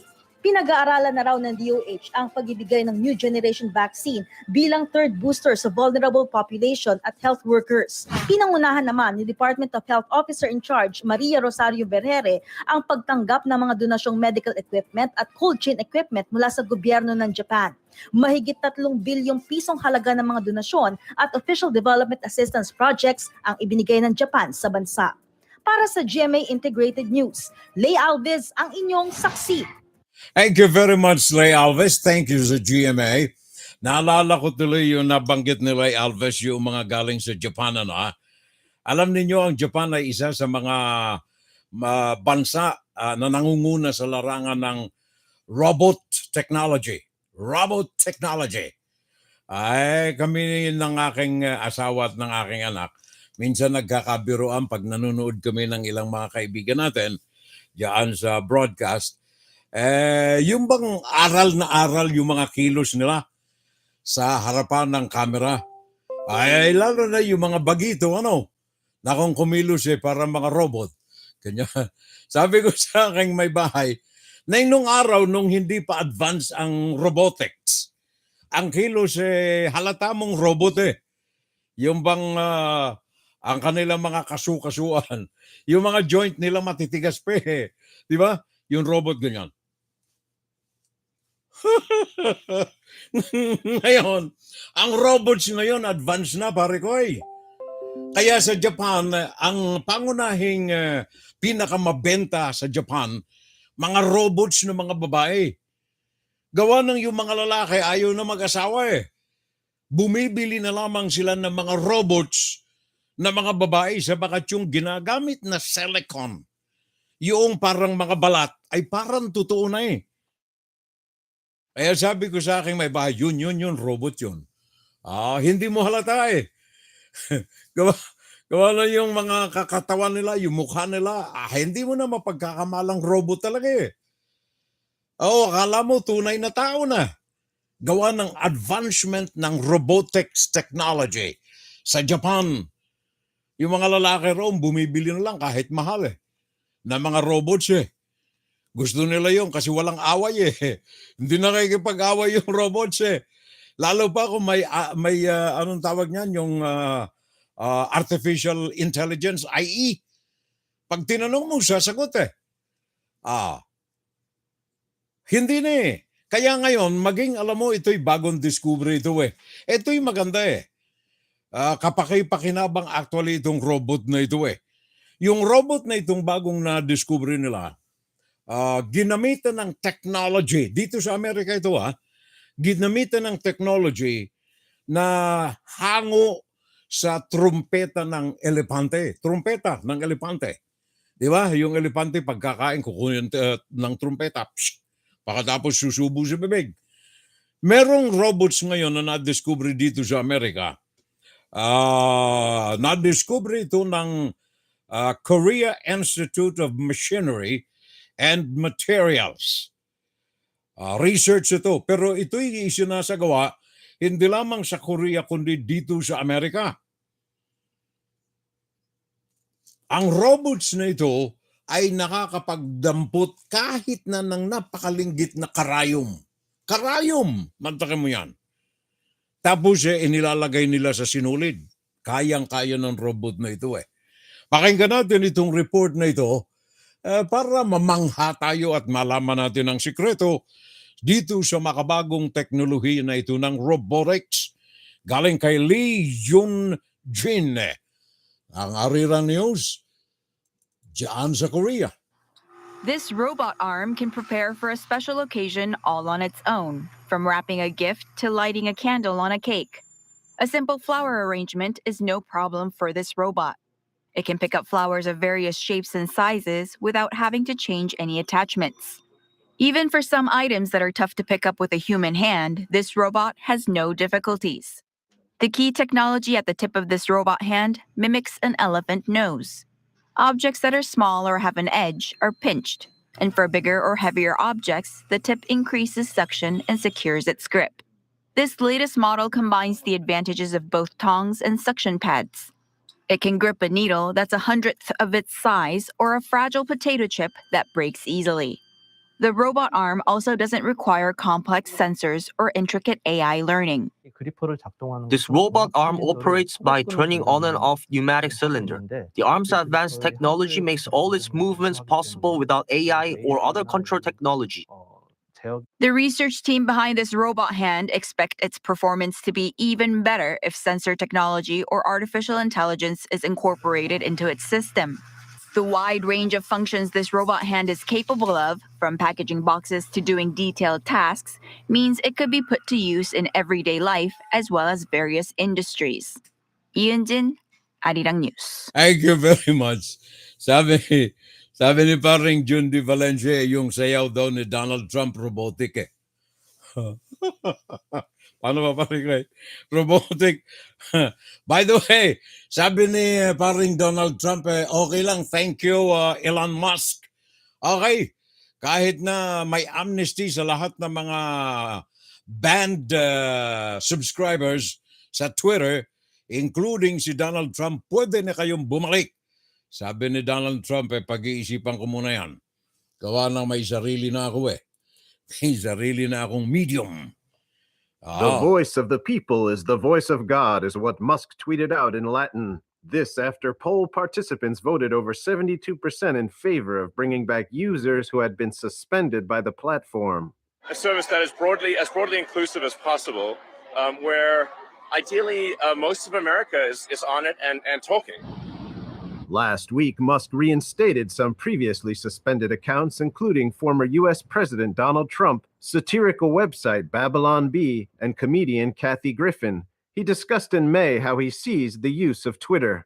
You know, sharing ideas and content and creative things, whether they're written or video or podcasts. On October 28th, Musk tweeted that Twitter would form a content moderation council with widely diverse viewpoints. He wrote that no major content decisions or account reinstatements would happen before that council convenes. On November 23rd, Musk replied to a user reminding him of that post. He wrote that a large coalition of political social activist groups had agreed not to try to kill Twitter by starving it of advertising revenue if he agreed to that condition. He added that they broke the deal. Twitter installs have grown by 21% since Musk's takeover. And Musk says that the platform's active users have surged to record highs. Meanwhile, MIT Technology Review stated that over 1 million users left Twitter during that same period. Daniel Monahan, NTD News. Thank you very much, Mr. Monahan. Thank you. Ako pa rin, Jundi, hindi ako robot ha. O, ayan, pisilin mo. Hindi ito silicone ha. Hindi silicone yan pare ko ha. Pisilin mo. May ugat-ugat pa yan. Tingnan mo. Maski misis ko magpapatunay, hindi ako robot. Marunong akong magmahal. Aling Jundi T. Valencia. Ala na tayong oras mga kapitbahay. Thank you very much na muli sa lahat ng mga kaantabay natin. At doon sa mga manonood sa atin after ng ating live broadcast, thank you everybody. Salamat sa inyo lahat. Sa lahat ng mga kagapay natin ngayon, actual audience natin, to all of you, thank you. Maraming salamat sa pakikipagtuwaan sa atin, pakikipagbalitaan sa atin, pakikipaghagalpakan sa atin, at sa lahat na ng klase ng emosyon meron tayo. Thank you po sa inyo lahat. From my heart, I say, I love you. Very sincerely. Diyos mabalos, maray na aga, maray na udto, maray na hapon, maray na banggi. Good morning, good noon, good afternoon, and good evening. Salamat. Magandang umaga, magandang tanghali, magandang hapon, magandang gabi sa lahat. Magsimba tayo bukas, huwag kaligtaan. Sunday, almost Christmas. Happy holidays in advance sa inyo. Furel Salvo po ito, by the way. Baka makaligtaan eh. Sa mga nandyan sa YouTube, thank you. Paki-subscribe lamang. O kaya kayo mga nandirito sa Facebook, pasyalan ninyo ang ating channel, Furel Salvo, FIOREL-SALVO.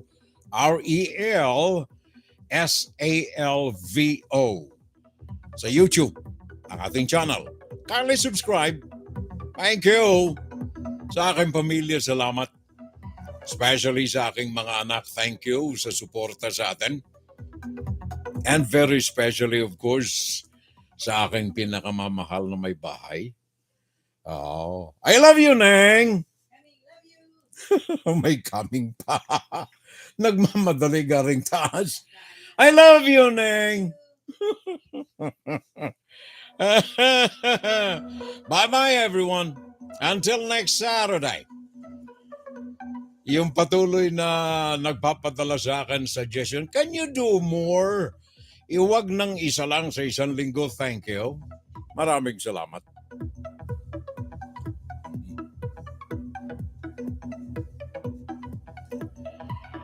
Ay paring Raul Villanada, dyan ngayon sa YouTube. Paring Brian Trebiana. Maring Selma Gorinorco yata. Anyway, alam mong ikaw yon. Thank you. Salamat sa inyong pagantabay lahat. Thank you very much, paring Jundi T. Valencia. Thank you, sir. WFGS Broadcasting worldwide, day and night time. WFGS streaming online, music on the fly, ready online.